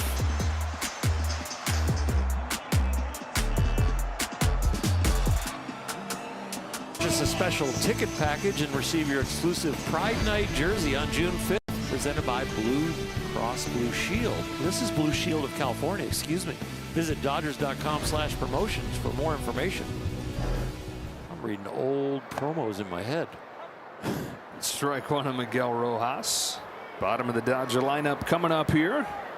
Part of the order that produced the run in the second inning with a base hit from Call. Rojas, who walked his first time, waves over the top of this changeup, and it's 0-2. Dodgers looking for their 7th consecutive win and trying to hand the Phillies a 6th defeat out of their last 10.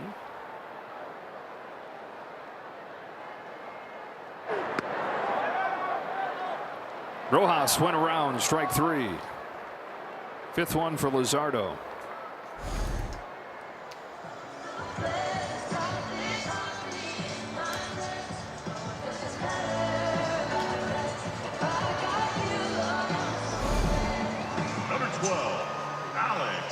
One away in the 4th. Alex Call climbs in a 1-1 ball game. There's Call's base hit that got him on the board. Out of Ball State, Alex Call, originally drafted by the White Sox, traded to Cleveland and got released without making it to the major leagues. Picked up by the Nationals in 2022. Got a handful of chances those first couple of years there in Washington, but he was a 200 hitter or so. Most of the following year in AAA, shining the few chances that he got, and he's the kind of guy where if he gets an opportunity and there's something wrong, and I guess most guys it would be like this, something wrong physically, he's not going to say anything about it. Well, he's hitting 340. This is 2024. He's hitting 340, but his foot is hurting so bad that he can barely walk. But he says, I'm not about to say anything. First time in my life I've hit in the major leagues. Then he's playing the outfield. He breaks for a ball and feels a stabbing pain. His plantar fasciitis turned into a full tear, and his season was over. And Dylan Cruz, who is their top prospect in Washington, got the call up, and it's Alex is thinking like, okay, well, I had my chance, and now the kid, as it often had seemed to happen for Alex, is going to come and take the spot that I was just a placeholder for. But he's found peace with who he is as a big leaguer. Said not everybody's going to be a superstar, not everybody's going to be the guy that gets the call up and the whole city's excited to have you. Said, man, I didn't think that a single day in the major leagues was guaranteed. Jam shot, center field. Crawford won't get there. And Call can take off for second. He can keep going and find himself at third. Alex Call can keep going. That could be the title of his book. Well, there's a lot of special things right here. First of all, making contact with this ball. Then not assuming anything, especially running out of the box. Like this could drop in, or it could be an out, and I should be frustrated. Now the ball gets away, and he is running the bases with his head on swivel, and you see him picking that up. Not picking up Dino Ebo, let him read it and give you a sign, but picking it up himself that the ball got dropped. How do you not love this guy? Infield comes in for Espinal. It takes downstairs. He said every day is both a blessing and a fight to keep what I've got.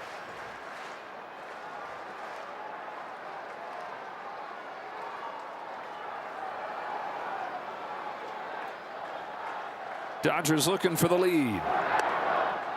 Ball and a strike on Espinal. Both hits, by the way, for Call have come with 2 strikes. And 4 of the 6 hits for the team tonight have come with 2 strikes. 1-1 pitch. In the air to center field. Plenty deep enough. Bottom of the order cashes in again. Sacrifice fly Santiago Espinal. 2-1. Dodgers lead for the first time.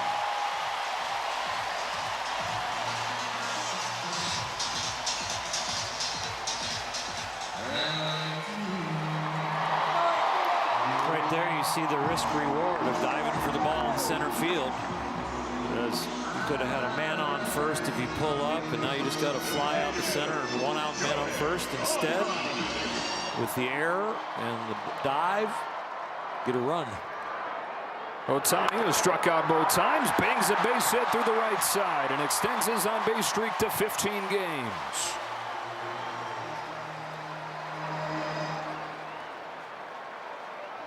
So now it's Andy Pages and Coors Banquet. Start your legacy. The major league leaders in runs batted in. Pages the first to 50. He's got a 3 RBI lead over C.J. Abrams.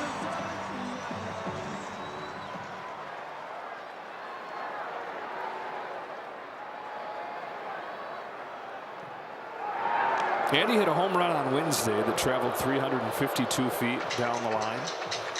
He's 0 for 2 today, having hit the ball 377 feet and 374 feet. Both flyouts to the warning track. And historically productive RBI start for him. Some pretty good names on that list. Couple MVPs, Roy Campanella and Cody Bellinger. Best first half of the season for him in his career, but it's not like he's been hot the whole time, but he has had some amazing long hot streaks. Check swing foul, 0-2. Not a whole lot different. I mean, it's better. You're right, it's the best, but he was great in the first half last year where it took a snub to keep him out of the All-Star game. I guess the best in my head just goes in the rankings of what he's doing. And stature in the lineup. He's moved his way to second. Swings and misses here. Strike 3. That's the inning. But the Dodgers have taken the lead. Bottom of the order, the story tonight.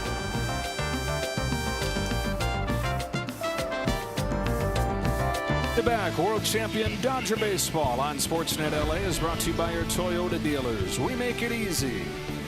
Dodgers have given Roki Sasaki the lead 2-1 to the top of the 5th inning, where Bryson Stott will lead things off for Philadelphia. 6, 7, and 8 coming up here.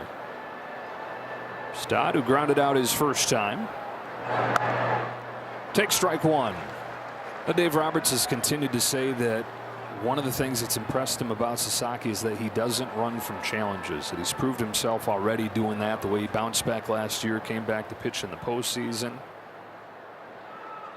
And no kind of adversity that he goes through on a baseball field is ever going to come close to what he went through as a kid. And so when you see him continue to bounce back like this is really no big deal. Stott's the first out of the 5th. When Roki was in 3rd grade, he's at school. It's a Friday afternoon. The walls started to shake. There's an earthquake. And in the village that he lived in, Rikuzen Takato is the name of the village, the fishing village. They knew that an earthquake was bad news, but the worst news was what could follow. Sirens start going off. That means there's a good chance there's a tsunami coming. So the drill at the school was the sirens go off. The teachers rush all the kids to this hill that's behind the school. They get all the kids up there. But about a half an hour after the earthquake, a 50-foot wave wipes out his entire village. So the kids are safe because they're up on this hill, but they're about the only ones. 1,800 people lost their lives. He lost his grandparents, who he was very close with. He lost his father. He lost his house. The entire town got wiped away. So he loses everything, right? I mean, he loses everything that every kid has.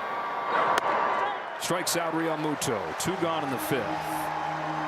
Nothing left of the town. Mom has no choice but to move him and his brothers. So they move. And that's when he starts playing baseball. Baseball becomes his escape. It becomes, he says, the one place where I could lose myself, where I could forget about everything. And so much of who he is these days defined by what he went through. The success, the failures. And the failures, they just seem smaller to a guy who's been through something like that. That day 15 years ago now, life-changing, life-defining for Roki. Adolis Garcia pops it up, right side of the diamond. Freddie Freeman, Will Smith. It'll be Will Smith to finish off a 1-2-3 5th, and we're halfway home in Los Angeles.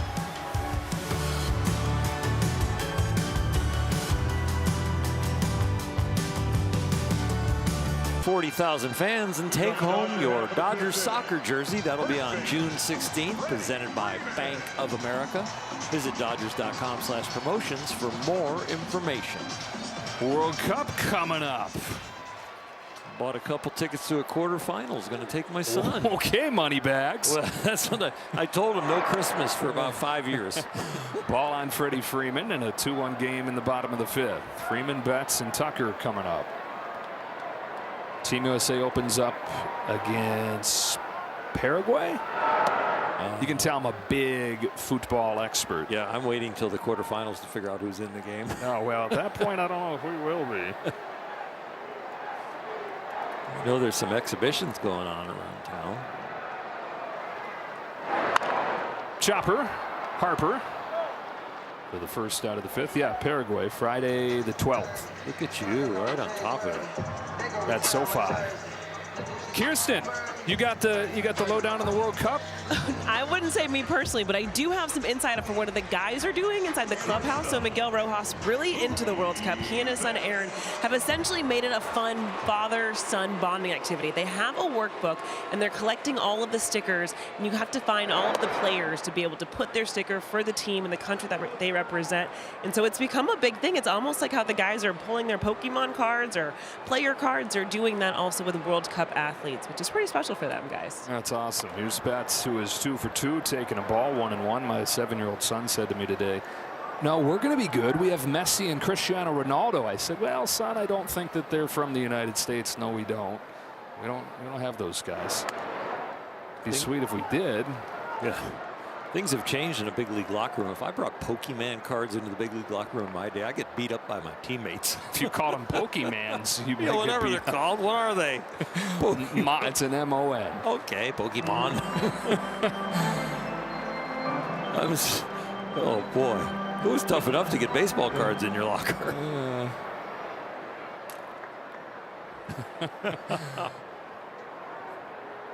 3-1 to Betts. Off the end of the bat, Marsh puts it away, 2 out. You have a favorite Pokemon? Nope. Pikachu. You know what? I'm not even sure I've ever seen a card. Stop it. Did they throw them against the curb to see who gets the one that's closest to the curb? I get the rest. That's how we ruined all our Mickey Mantle cards that would be worth $1 zillion. Tucker. Or put them in on your bike, you know, in the bike spokes, so your bike rattled and sounded like you had an engine. Now they really have engines on bikes. That's true. Can't hear them though. Yeah.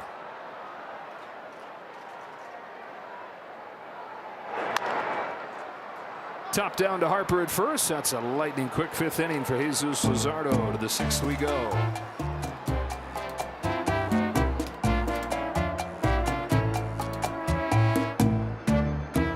Back-to-back world champion Dodger baseball on Sportsnet LA is brought to you by Jack in the Box. Jack's new Smash Jack Sliders Munchie Meal with a chance to win the $75,000 prize for Jack's 75th anniversary. It is Justin Crawford taking ball 1 from Roki Sasaki, who's looking for a 3rd consecutive win. Into the 6th inning he goes. He's retired 12 in a row since Alec Boehm's home run in the 2nd. Ball and a strike on Crawford. And maybe better than any game we've seen in his career, has all 3 of those pitches doing whatever he wants to with them. Even the Angels start. The caveat there is that that's the Angels.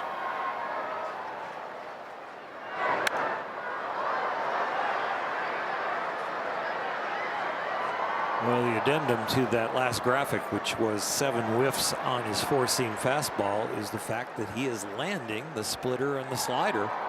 And so the fastball has always been elite, but it needed something to have a combination with. Something like chicken and broccoli or steak and mashed potatoes. I knew you would like the chicken and broccoli reference. I'd choose that out of the 2 options. Not a big mashed potato guy. Oh. 2-2. Sweet potatoes. Roasted sweet potatoes are where it's at. Taught my kids in the Hershiser family a super bite is a piece of steak dipped in mashed potatoes and then dipped in corn. And you get all 3 in one bite. It's a super bite. Wow. Very yellow. some greens in there, dude. It's red if you got medium rare meat, red with brown, and then you got some white kind of garlic mashed potatoes, and you dip it into some corn on the cob that you've cut off the cob, so it's really fresh. I think it's a great bite. Super. 9-1-2 for the Phils in this 6th inning. Nobody warming in the Dodger bullpen yet. Sasaki pretty efficient, 75 pitches.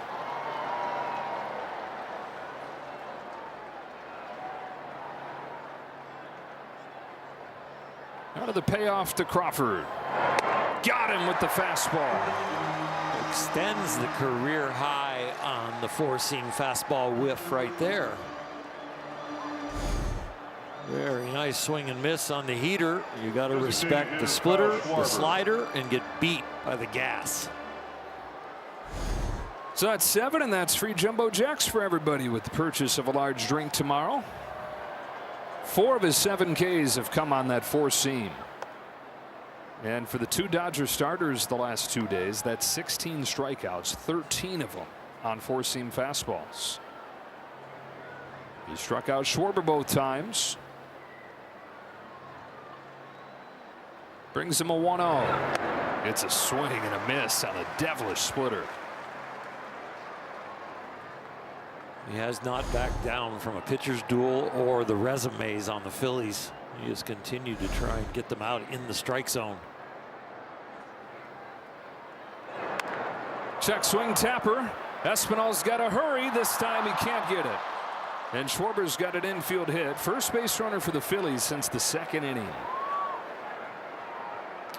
You know what? I'll let him have that hit in a 2-1 game.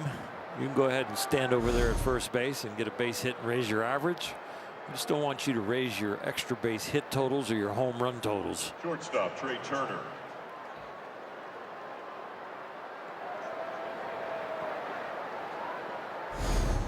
Actually ruled it an error. Possibly could get changed after a few looks. Ball one on Trey Turner. And with that, the bullpen does get cranked up. Alex Vesia. After Turner, you've got a pair of left-handed hitters in Bryce Harper and Brandon Marsh. Vesia would need to get ready very quickly to be ready for Harper, though. So with that being ruled an error, still just 1 hit allowed by Sasaki. The home run from Bohm in the 2nd.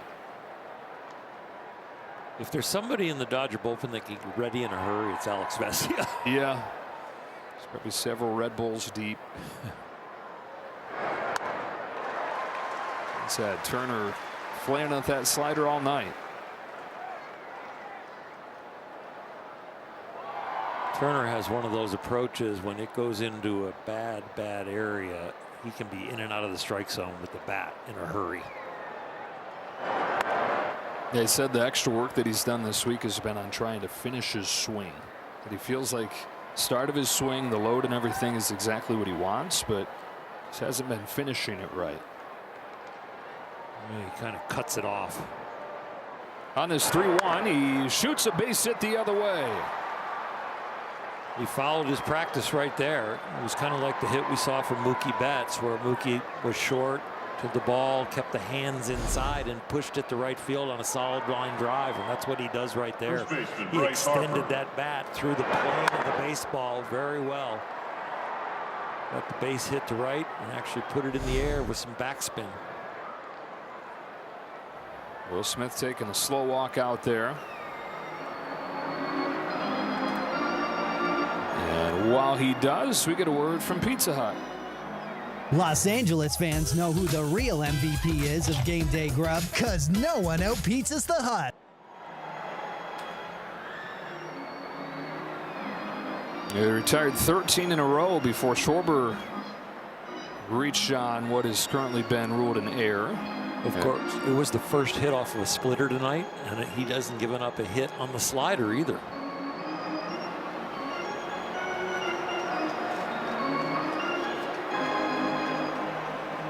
Buying every second that he can for Alex Vesia. And now he's going to make the move. Roki Sasaki just awesome.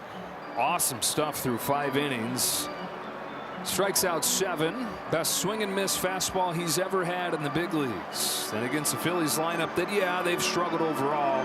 Still some big time sluggers in it. Sasaki, as good as we've seen him.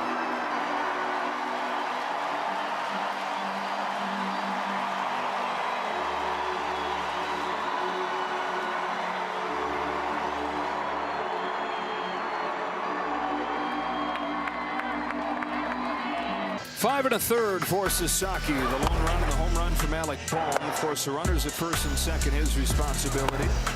Strikes out 7, walks just 1, hands it over to a bullpen that has been excellent. And the call to the bullpen is brought to you by Jacoby and Myers. The Dodger pen, the best in baseball, is training inherited runners. And Alex Vesia has inherited 12 runners this year. Only one of them has scored. Even though Sasaki was doing so well, Harper has struggled against left-handed pitching. A batting average below 200.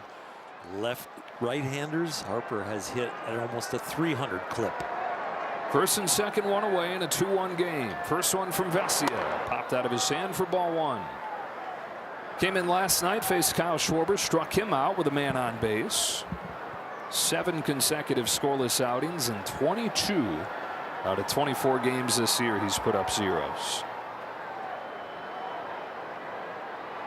Comes home with a 1-0. Just misses, ball 2. Just a little bit down. This is where Harper will look to unload. He might even swing at something in the dirt, guessing like a strike.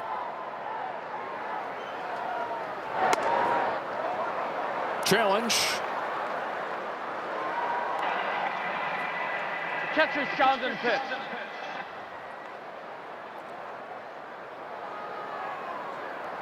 And the call stands. It's 3-0. Los Angeles has 1 challenge remaining. No doubt Harper has the green light here. He didn't offer it that inside fastball because it crowded him too much. He actually, in an earlier at bat, challenged a pitch on the inside corner and was right. Tying run at second, go ahead run at first. Breaking pitch, catches the inside corner, and it's 3-1.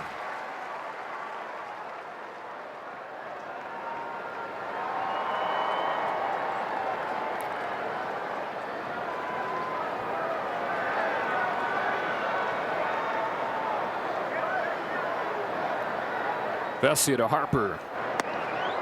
Ball 4 to load the bases. Second walk for Harper in this game, and he gets Brandon Marsh, one of the top hitters for average in the league, up to the plate with the bases loaded.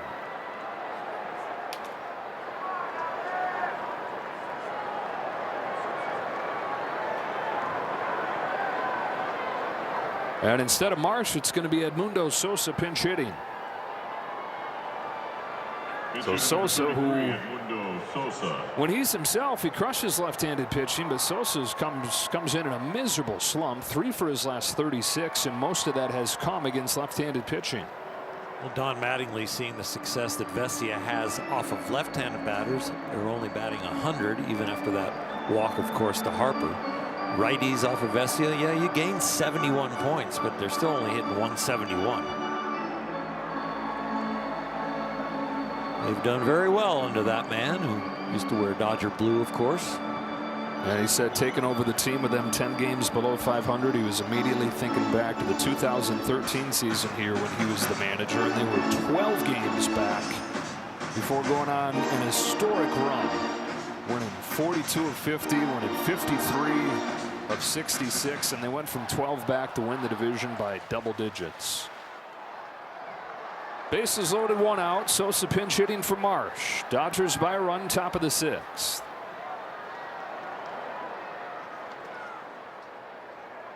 Here comes Alex Vesia. Swing and a miss. First pitch changeup.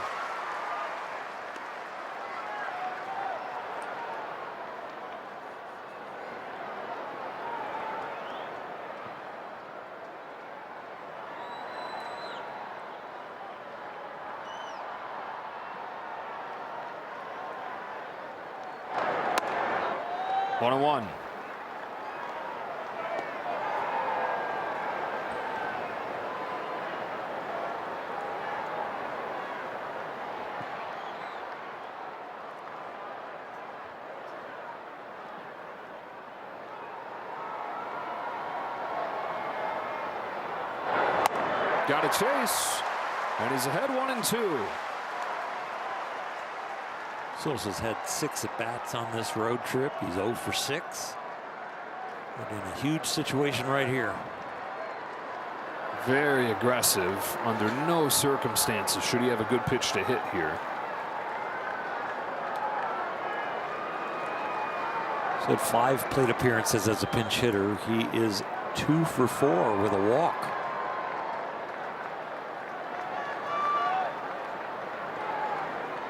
Schwarber at third, Turner at second, Harper at first. Vessia's 1-2. Got him! Stuck with the changeup to strike him out. You are right on about the aggressiveness. His track record is you don't have to throw him a strike once you see he's in swing mode, and pretty much his whole career he's been in swing mode.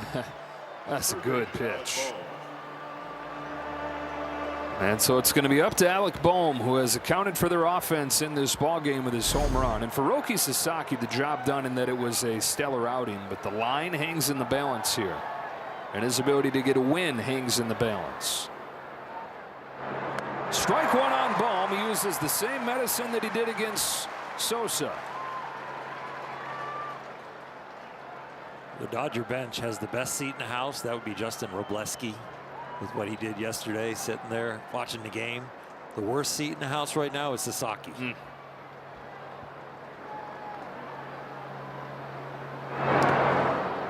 Good stop by Will Smith.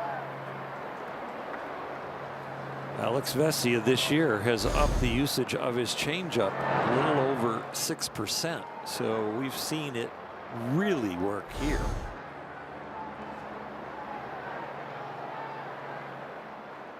The league hitting 167 against it. 100 points better from his perspective than last year.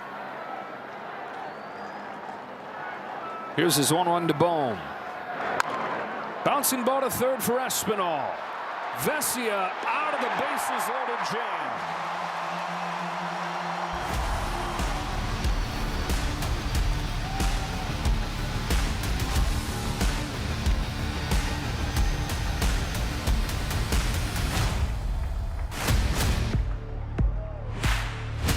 Dodger Baseball on Sportsnet LA is brought to you by Morongo Casino Resort and Spa. Less than 90 minutes from wherever you are. Good times.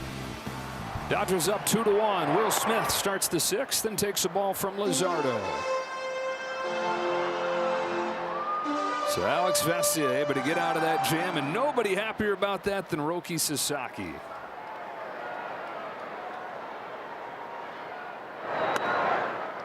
If those runs would have come in, it'd be like a hitter hitting the ball hard all day but not getting any results. Well, Alex Vesia made sure he got results too. Million-watt smile right there that haven't seen too much in his year and a half here. Well, that's 5 starts in a row where he knows he's a big leaguer now. And thanks to Vesia, he's got a chance to make it 3 consecutive wins. I mean, he wasn't pitching deep enough into games to even qualify for wins prior to this stretch. And then he was sometimes going 5, but not pitching well enough to be the winning pitcher. Doing both those things these days. And he's winking at guys and stuff. Who is this guy? Down there with swag. Alex Vesia understanding, not just having his head down the country, but understanding team chemistry and what others are going through. That was fantastic for him to come in buzzed, but knowing exactly who he needed to go to and congratulate, and also get a big hug for saving those runs. Everybody celebrating down there. Spread the love.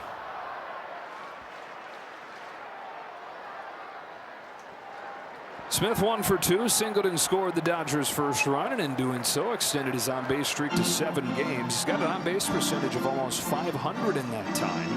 And it's not just been the on-base. He's had 2 home runs in his last 4 games.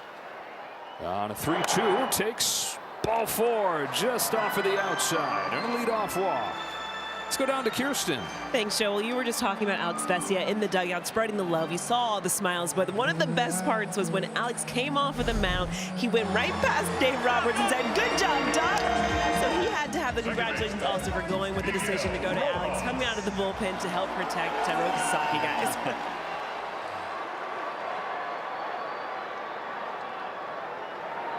Smith on to start this inning. Rojas up there takes a strike.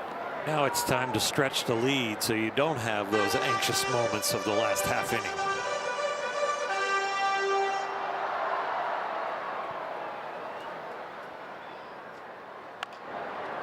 Softly hit left side. Bohm's only play will be at first.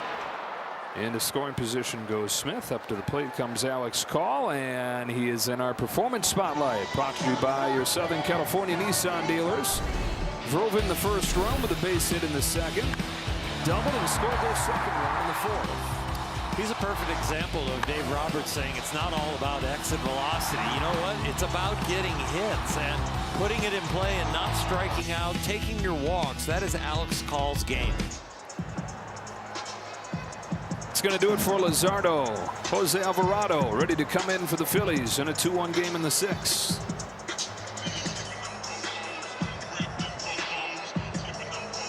There's 40,000 fans on June 6th, and get your exclusive Tyler Glasnow Starter Series bobblehead presented by Blue Shield. Visit Dodgers.com/promotions for more information. Filming all these guys in the dark, all these bobbleheads look terrifying when they do that. Alvarado is the new pitcher for the Phils. The left-hander out of Venezuela has had some stretches where he has been absolutely terrifyingly dominant. But not the case this season. That ERA close to 6. A huge reverse splits guy. Left-handed batters have just owned him at 441, but right here, the righty, he's faced them at a 255 clip. It's Call. He's 2 for 2 nights so far. Is leading the National League in on-base percentage. 426.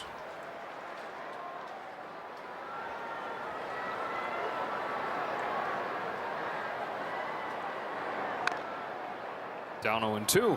We got him right where he wants him. Both his hits have come with 2 strikes. Really hard to put Alex Call away. The only hitter in the National League that swings and misses at a lower rate than Call is Luis Arraez. And he has an advantage. He's left-handed.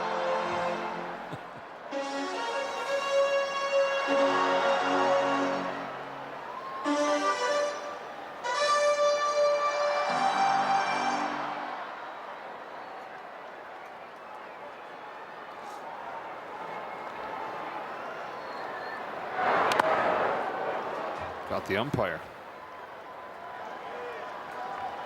The smallest graze on that ball, just fouling it off barely.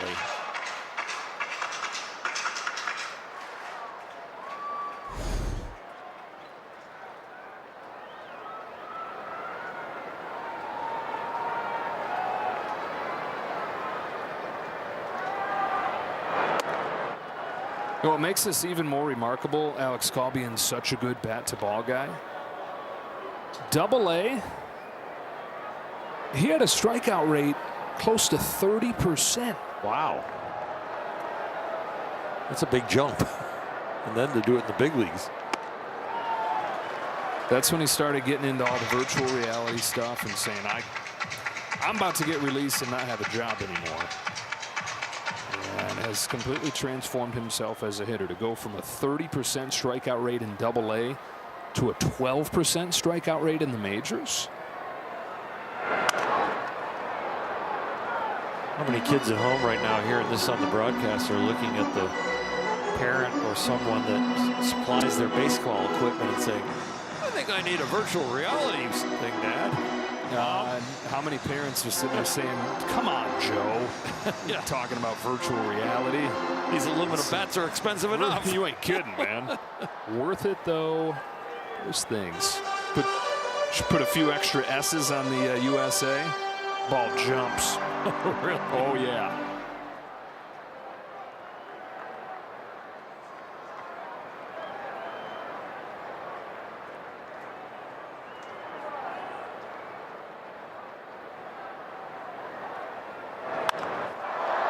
Fly ball left field, routine for Brandon or for Edmundo Sosa.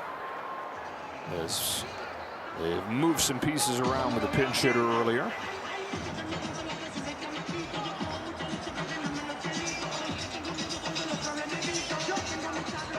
And it'll be up to Espinal. Third baseman, Santiago Espinal.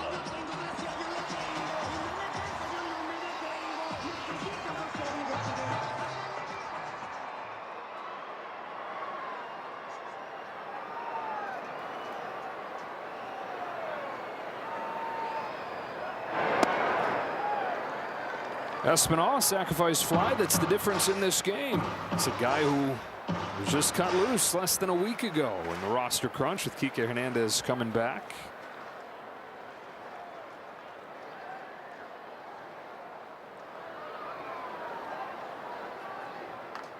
A victim of circumstances in that case, but had done enough where the team liked him enough where they were happy to give him a call as soon as he cleared waivers and there was a need again. Why go outside when you have a sure thing?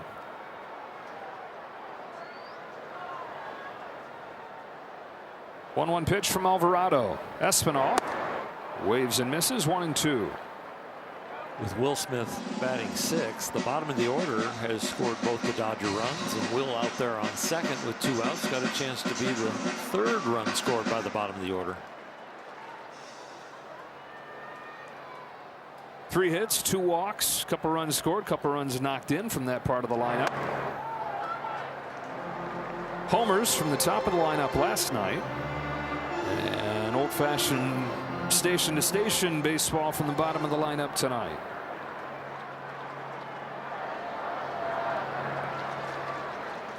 On a 2-2, Espinal jumps out of the way, and that ball will make its way to the on-deck circle. Will Smith makes his way to third base.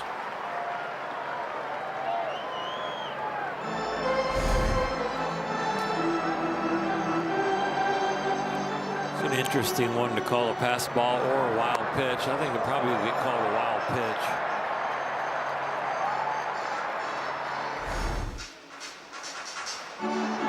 Well, here, if you're Espinal, you can be pretty confident you're going to get a pitch to hit because you know Alvarado does not want to face Ohtani. 2 gone here in the 6th. They did rule it a pass ball, by the way. Oh, really? Well, with the backhand attempt. It was definitely within reach. It was just the angle of the glove and what he tried to do with it.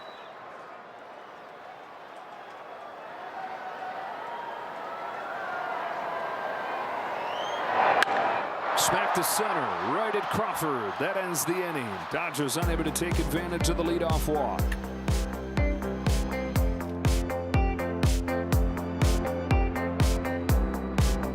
It is Kyle Hurt coming on for the top of the 7th inning. 17 games this year, 15 of them he's put up zeros. Fastball changeup combination that is excellent, and his consistency has been relentless. Phillies have Stott, Realmuto, and Garcia coming up here, 6, 7, and 8. Got his first career save on Wednesday, one day after he gave up a run for the first time since his first game this year. Dodgers 2, Phillies 1. First one to Bryson Stott. In for a strike. So many reasons this bullpen has sailed way over expectations, and those were expectations if they were healthy, right? And not even healthy. They lose their closer Diaz. A couple other pieces have dealt with injuries as well. They've still been one of the best in baseball, and Hurt one of the biggest surprises. Fastball changeup combination, lefty or righty, you're going to be hitting about 150 off of him. So he's been consistent no matter what handedness the hitter is. Wasn't a sure thing to make the team out of spring training. Hadn't pitched in the major leagues in 2 years, coming off Tommy John. Stott digs it out into left center field. Pages back at first, comes out and catches it. Hello, Alex Call. Alex Call loves to play baseball. Thought he's getting ready for the World Cup there. A little slide tackle. Catcher JT Realmuto. One away for Realmuto. Remember calling his very first inning with the team. He was playing left field. It was a Sunday day game. Ohtani was pitching. It might have been first pitch of the game, crushed to the wall, and he went back and caught it and crashed into the wall. Cut off at third by Espinal. Wow! Spin and a throw to get Real Muto. That was fancy. Wow is right. Yeah, gloving the ball with the range, then the off-balance spin, and having the wherewithal of like where first base is. He's cocking his arm and throwing the ball as his head is turning around. Right fielder, Adolis Garcia. Sweet. That was really nice.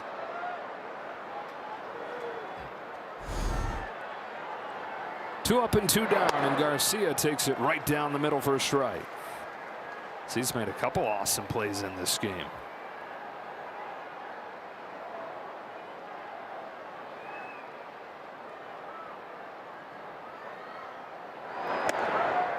Boy, Garcia's just in a bad place. Takes fastball right down the middle and then chases one way up above. And you can see the look on his face like, gosh.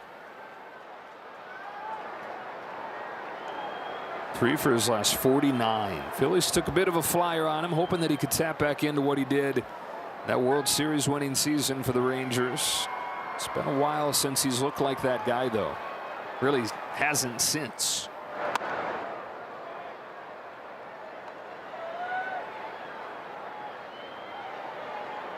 You don't blame Kyle Hurt for going back upstairs. Just needs to get it a little bit more out over the plate.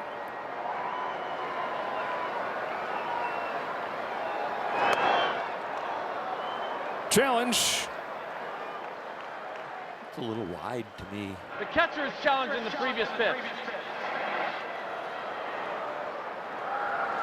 It's a rare 0 for 2 night for Will Smith on those challenges. Los Angeles has no challenges remaining. And the Dodgers are out of them. So the count 2-2 on Garcia.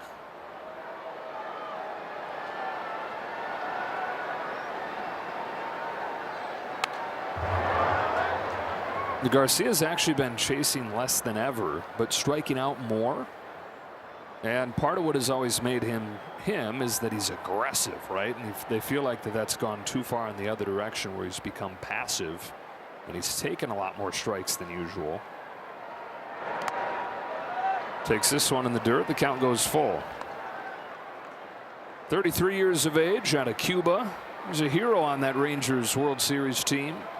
But low average hitter, though, in the 2 years since, and this year, one of the worst in the league. Hurt's payoff makes him 3 for his last 50. 7th inning stretch brought to you by Sit and Sleep, SoCal's most trusted mattress store.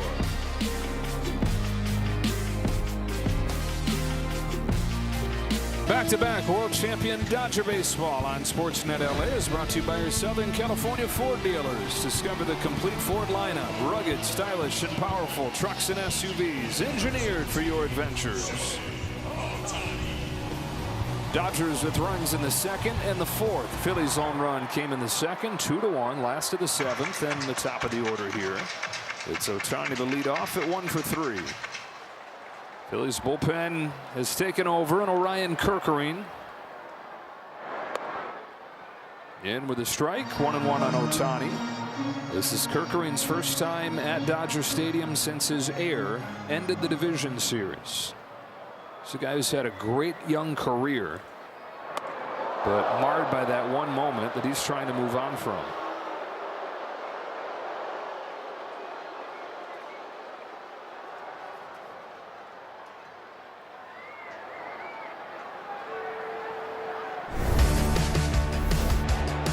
That play.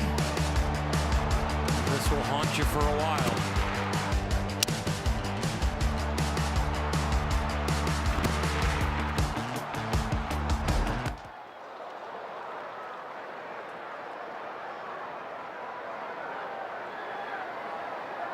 He's talked about how, I hope I go on and play another decade, and yeah, you're gonna think about it, but spikes this one. I think that yell was Shohei. 3-2. He said, I think every time I go out there, I'm trying to make a new memory, good, bad, indifferent. Said, of course, that is the biggest bad one.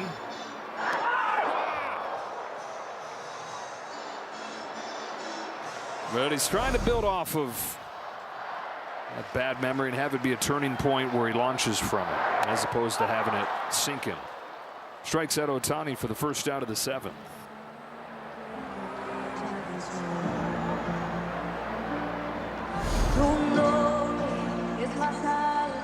Backswing, does he catch him a little bit with the glove? Number 44. The least painful area, especially at that speed. Kerkering's done a good job of moving on from that. 2.20 ERA. And with a strike on Pages. 25-year-old from Huntington Beach. Only error that he's committed in his major league career. And this is the guy that was at the plate on that play in Pages.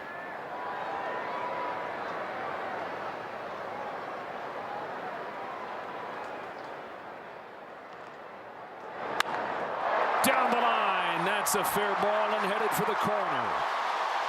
First hit of the series for Pages is a double here in the 7th. In the playoffs, he shattered his bat. Here, Andy gets it on the barrel and keeps it fair. Hanging breaking ball that Andy doesn't miss.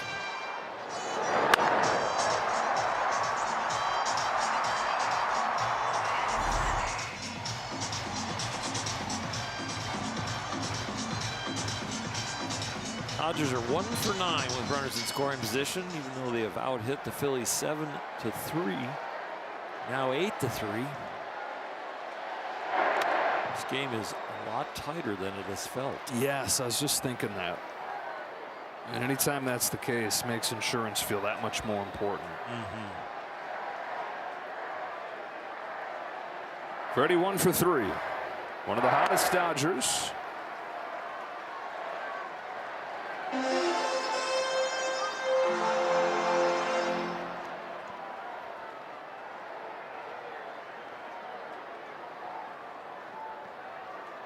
One ball, one strike. Kerkering throws. Freeman swings and misses. 1-2.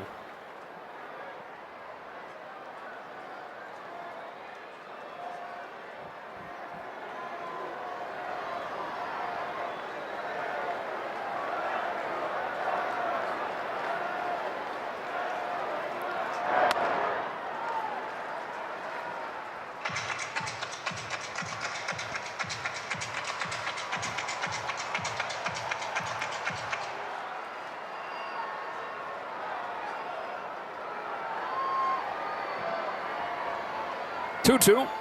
Got him with the fastball.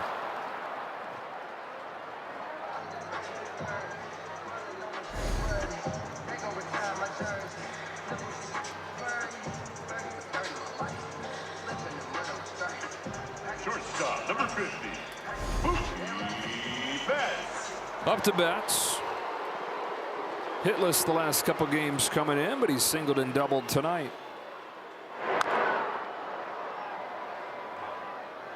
Dodger offense has come to life lately. 7 runs per game during the 6-game winning streak, even though they've just had Betts in flashes being himself.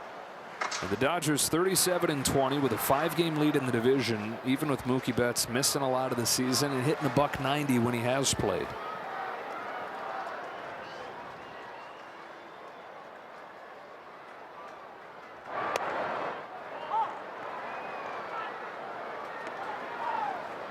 Tanner Scott getting ready. 9-1-2 due up for the Phils. So that means Kyle Schwarber in a 1-run game.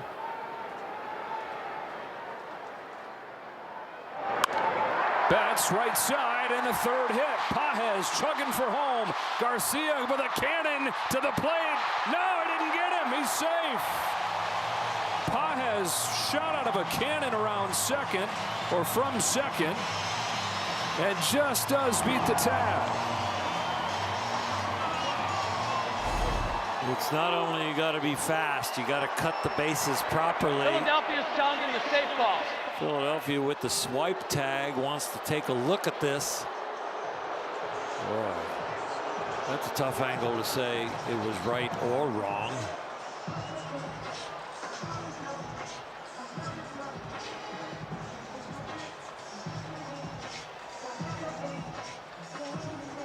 Boy, the spikes catch before he gets to the plate, and that might be a reason.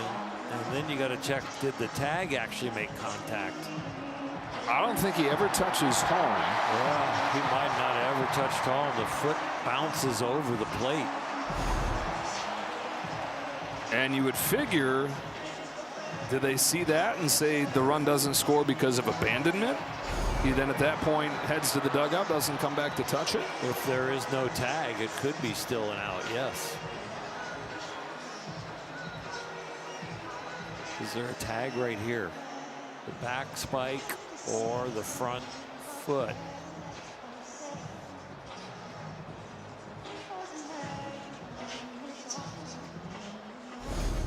The only conclusive evidence so far is possibly the fact that he didn't touch the plate.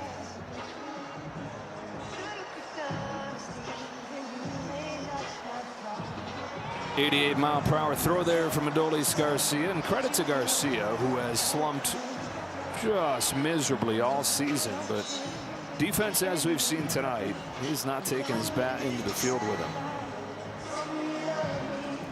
Diving catch earlier. Really close to an outfield assist here. It's a big one in this game, and it's a big call coming out of New York. So will New York say, we saw that the tag was not made, but while we were checking that, we saw also that he never touched home.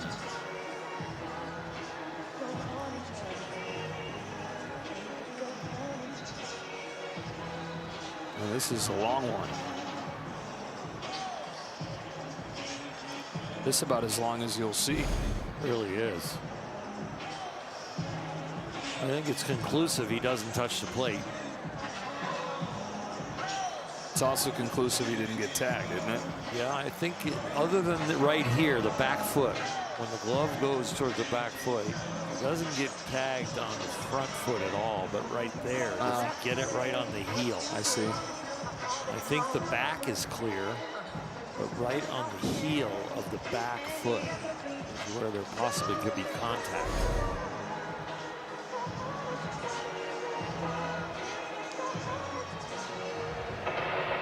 After review, the call in the field stands. The runner is safe. Philadelphia lose their challenge. That is a long one, and that's a big one. Dodgers get the insurance, 3-1, and a 2-out hit from Mookie Betts.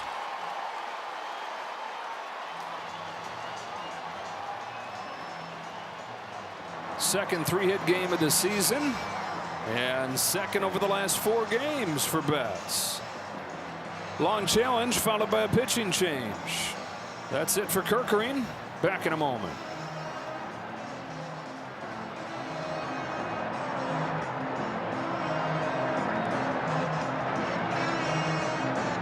Appeal to whether or not he touched home. How would that be executed here? It'd be hard because you have to have the ball in play, so we have a timeout, and then you have to get the ball put back in play. I guess you step off the rubber after the umpire says play ball, and you throw the ball to your catcher, maybe out in front plate, let him walk back and touch the plate and say we appeal that he didn't touch home. It's got to be done immediately right here. James Hoy, the crew chief, also the plate umpire tonight, and he gave an explanation right there to Don Mattingly. And reading body language was that you can't do it.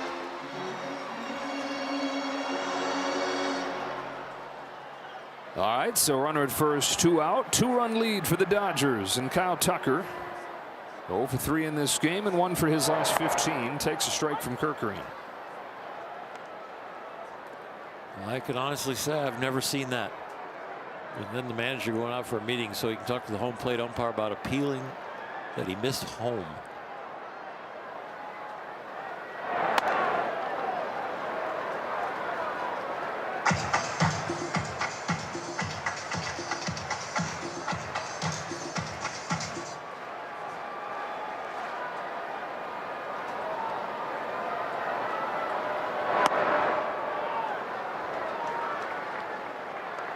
You remember that was all started by a Mookie Betts hit? So I'm standing over there first, like, how do you get there? for a score. And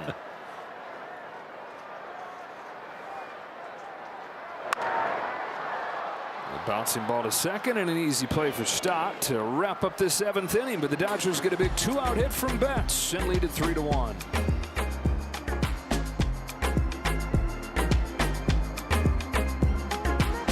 Phillies won the 8th inning. We talked to the replay center in New York after that play, and they said no definitive evidence that there was a tag. And then you're going to be hard to call Pages out for deserting because he had been called safe. So you can't expect him to go back and touch home after the safe call. And so everything stands. The Dodgers get the insurance. Justin Crawford fouls off the first pitch from Tanner Scott.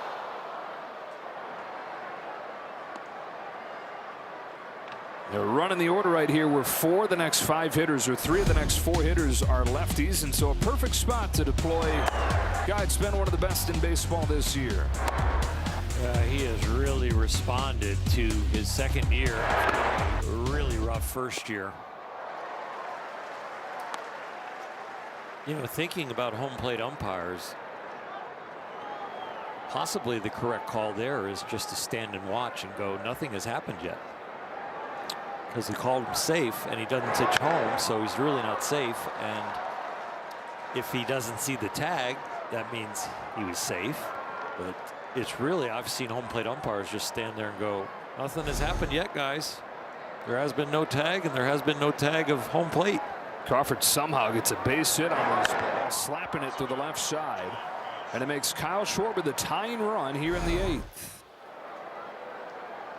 Schwarber 1 for 3 today. Major League leader, 22 home runs on the season.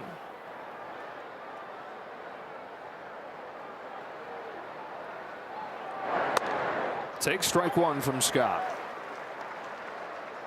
And one of the scary things about him is that he's just as good against lefties as he is against righties. In fact, his slugging is higher against lefties than it is against righties.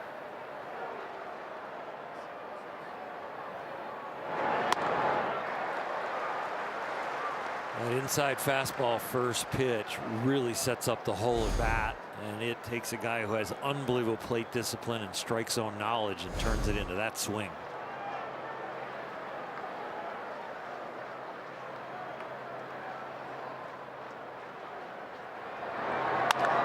Schwarber to second, diving stop. Rojas. His only play is at first.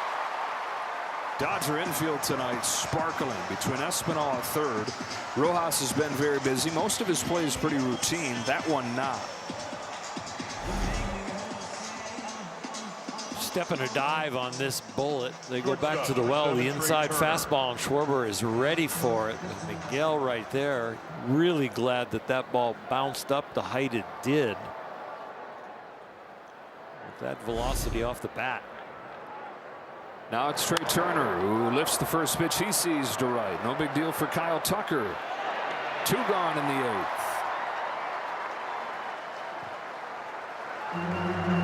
Not out of the woods yet. Here comes Bryce Harper. First baseman number 3, Bryce Harper. After a base hit in this inning, we've got the 2 outs pretty quick. Yeah. Phillies began the game aggressive at the plate, swinging early, and are starting to try and finish the game in a way that they are swinging early. Bryce Harper always aggressive. 1 for 9 in his career against Scott. On the first pitch, he can't lay off. Strike 1. Scott feasting on what has been an aggressive approach and the aggressive reputation of Harper, especially first pitch. Not too many guys that like that first pitch as much as Harper. Here's the 0-1. Strike 2. Couple good sliders. And now don't throw a strike. Last year that was the Achilles heel. Get to 2 strikes and the next pitch or 2 too much of the plate.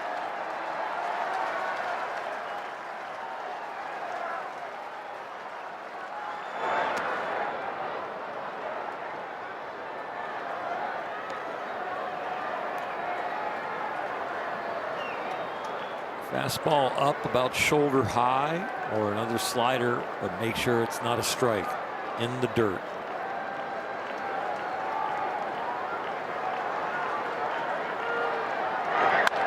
Harper rips a base hit to right field. Crawford comes in to score, and it's a 3-2 game.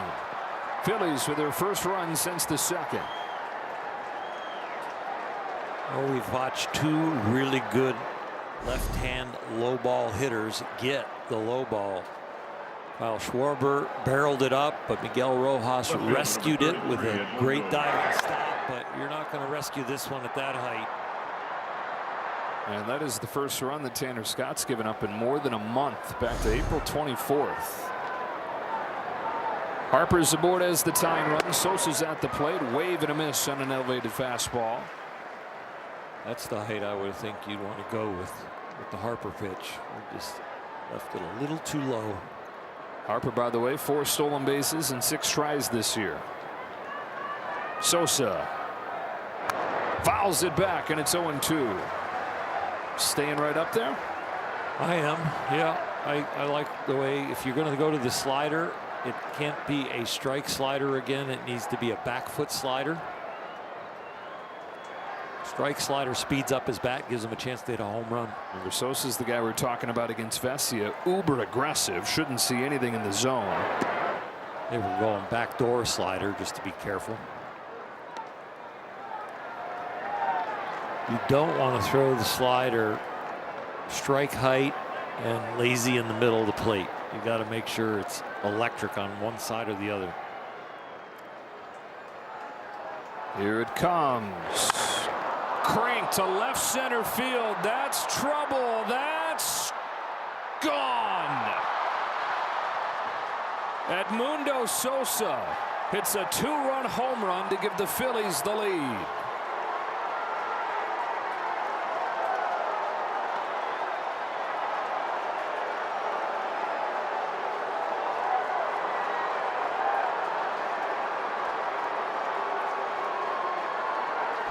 Third up fastball is the lowest of the up fastballs. The 2 he chased that were out of the strike zone, but this one is too much. Too much of the plate to a power hitter that likes to extend his arms. We haven't seen this at all this year, where he has missed spots multiple times in an inning. He has been so consistent with his location, and he's mysterious with his pitch selection. This is one of his poorest executed innings of the year. And he has been so good.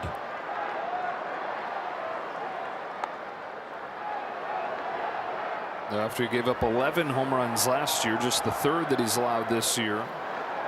And it's Sosa off of the bench, who had struck out with the bases loaded his first time, and it looked like he may be headed for the same fate there. Turns on that 2-strike pitch and gives the Phillies a 4-3 lead.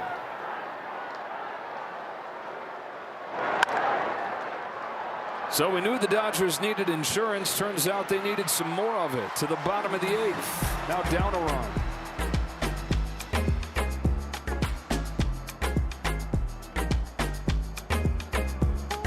Well, these guys are going to have a thriller to talk about. Let's see if it includes a Dodger late comeback. Come from behind, coming from ahead. Dodgers down 4-3 to the bottom of the 8th. Brad Keller comes on to pitch. Will Smith due up for the Dodgers. Then it's Rojas, then it's Call, but Max Muncy is in the on-deck circle, ready to hit for Rojas.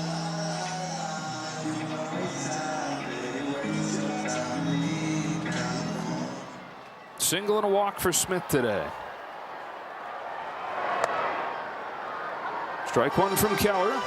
Big offseason pickup for the Phillies. Breakout year last year for the Cubs. Top reliever in baseball in the second half. Parlayed that into a nice 2-year contract. Ahead of Smith 0-2. For a lot of his career, he was low 90s. Got hit pretty darn hard. Found 97 last year. Fires 0-2.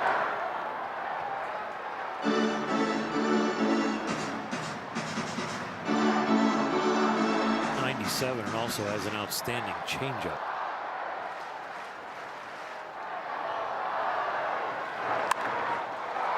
A breaking pitch left over the plate, but popped into right. Easy one for Garcia in the first out of the 8th. And now to pinch hit, Max Muncy.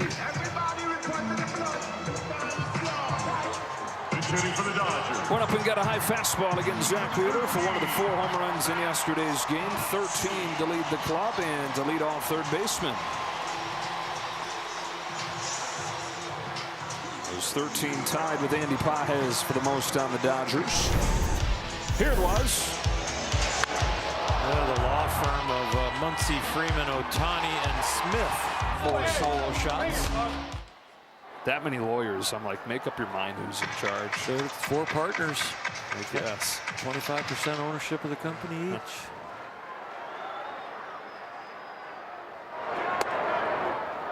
One and one on Muncy.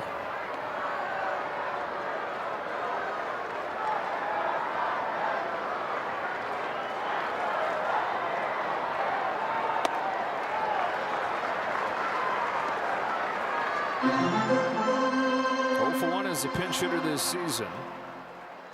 153 in his career as a pinch hitter. 2-1 from Keller. Ball 3. Call is on deck.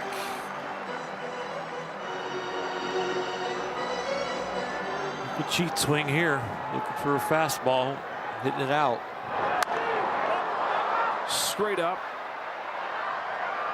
And back out of play. Phillies were on the same page, throwing a 3-1 breaking ball.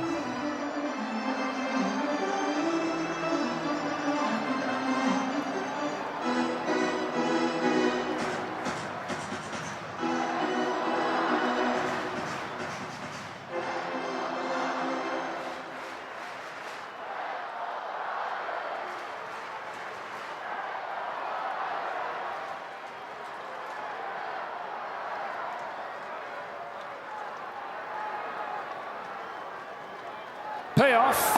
Got him. Struck him out with a slider. 2 gone in the 8th. 3-1 breaking ball, 3-2 breaking ball. Both very good. Left fielder, number 12, Alex Call. 2 up, 2 down in this 8th inning. Alex Call set himself a good night. Knocked in their first run, scored their second run.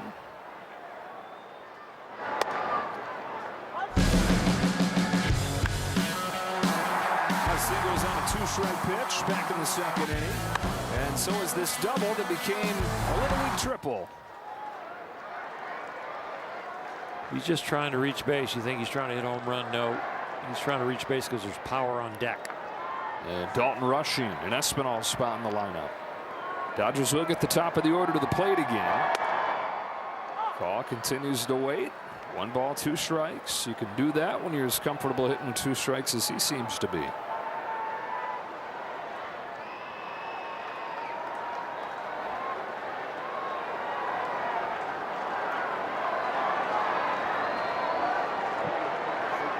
Ohtani 2 hitters away. 1-2. Spoiled.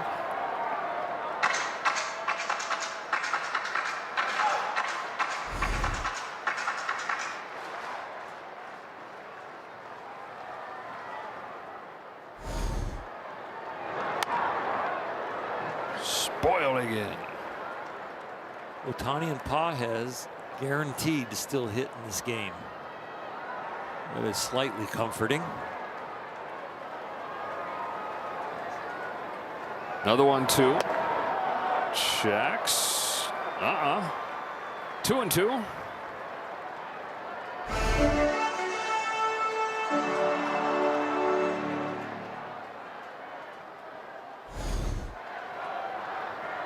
Keller tries again. Call. Lofts it down the line. Harper's over. Can't quite get there. That is 3 foul balls after getting to 2 strikes. 8th pitch coming up.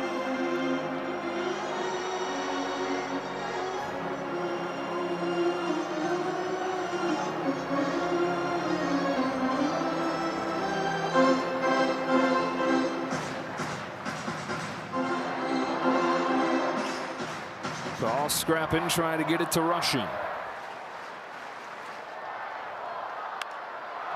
Pops it into center field.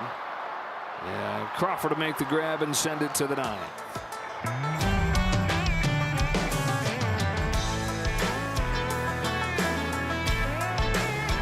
Well, the final game of this series tomorrow, 1 o'clock, and it's Yoshinobu Yamamoto to take it for the Dodgers, a young phenom. And Andrew Painter counters for the Phillies. So we'll see. Dodgers will need to come back in the 9th inning to make that chance at a sweep. Otherwise, they'd be looking at a series rubber match with the Phillies pulling the rug out on the Dodgers here with a 3-run 8th inning against Tanner Scott. For the 9th inning, it's Trinan. Breaks that pitch around Bryson Stott for ball 1. Dodgers going to face Joan Duran for the 9th inning. 9-1-2 coming up against him. We'll see if it still is Dalton Rushing to hit for Santiago Espinal. You know, after that, it'll be Ohtani and Pages. You got the right guys coming up.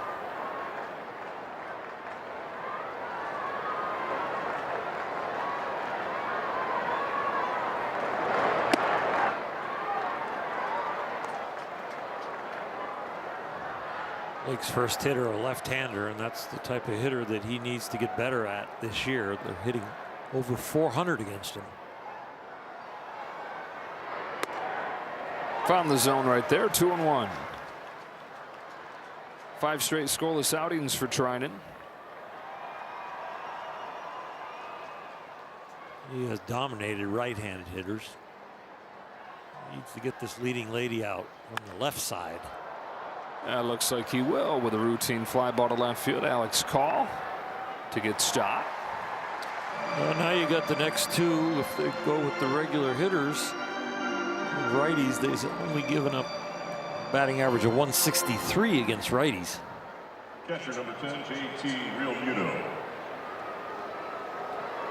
1 gone in the 9th for Real Muto.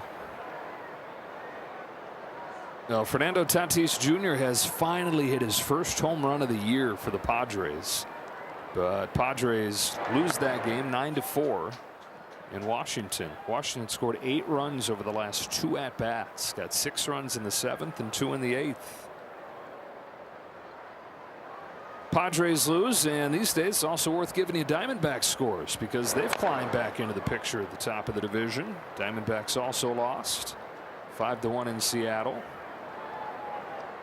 That's their 2nd consecutive defeat. Prior to that, they'd won 11 of 13. That's who the Dodgers will face next. Fly into Arizona tomorrow. 4 with the D-backs beginning Monday.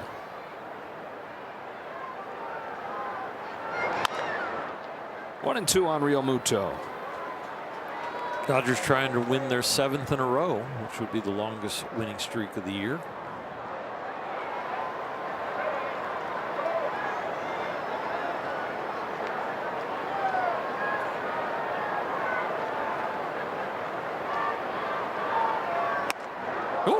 Strikes out and loses his bat. Falls harmlessly over there in the Dodger dugout. Real Muto 0 for 4 with 3 Ks tonight. 2 gone in the 9th.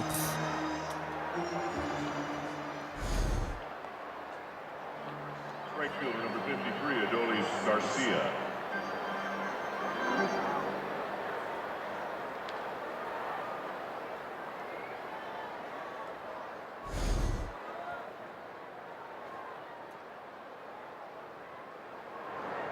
Some unlikely sources for the Phillies in this game. Home run from Alec Bohm, who was 3 for his last 25 coming into the game. And then Edmundo Sosa, coming off of the bench, was 3 for his last 37.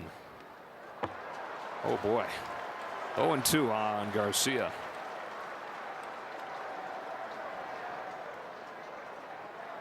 Nine 1-2 coming up for the Dodgers in the 9th.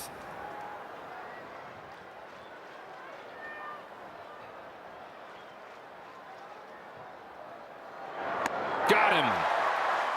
1, 2, 3, 9th inning for Blake Trinan. Fasten those seatbelts. To the bottom of the 9th we go. Ohtani and Pages due up 2nd and 3rd with the Dodgers down a run.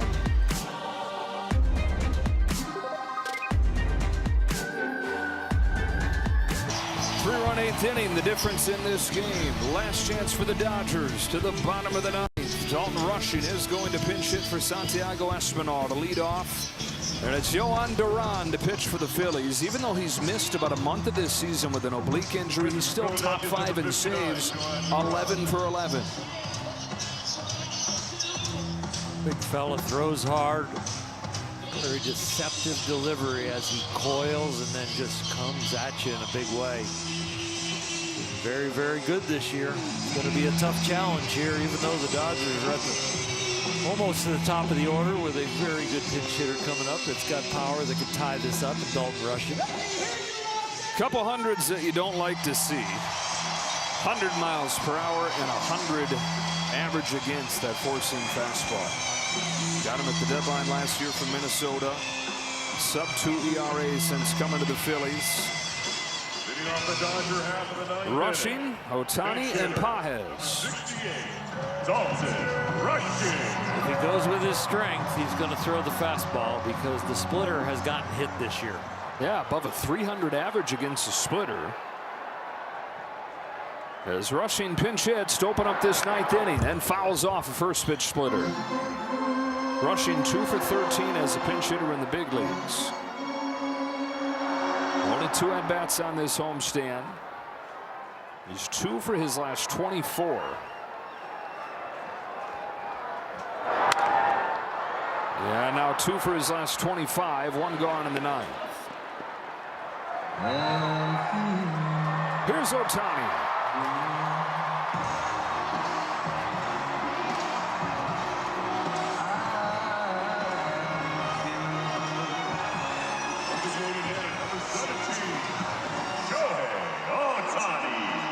Shohei has extended his on-base streak to 15 games with a single, but he's struck out 3 times for the first time this month.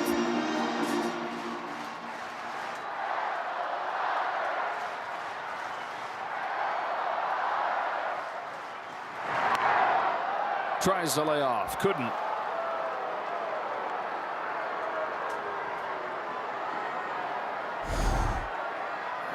The best sometimes get your best, but sometimes they also get your third or fourth best because it's a surprise. He doesn't lean on that knuckle curve ball, but he sure pulled the trigger there. First pitch to Ohtani.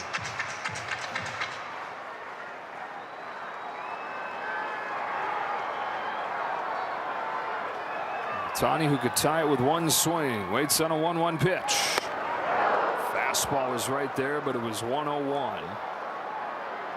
Not many guys connect on it. 1 ball and 2 strikes. 357 in his Dodger career in the 9th inning with 11 9th inning home runs.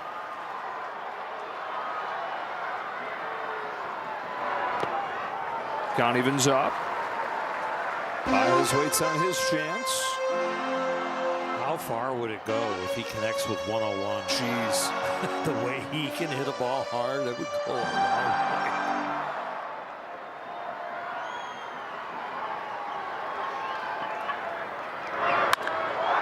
Scorched to second. Stott's got it on a short hop. Throws him out, 2 away. And it's up to Pages.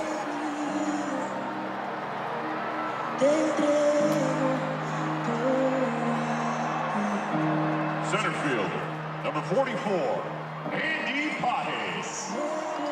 Got his first hit of the weekend. His last time up, it was a double and came in to score. Tied with Muncy for the team lead. Those 13 home runs, about halfway to his total from last year.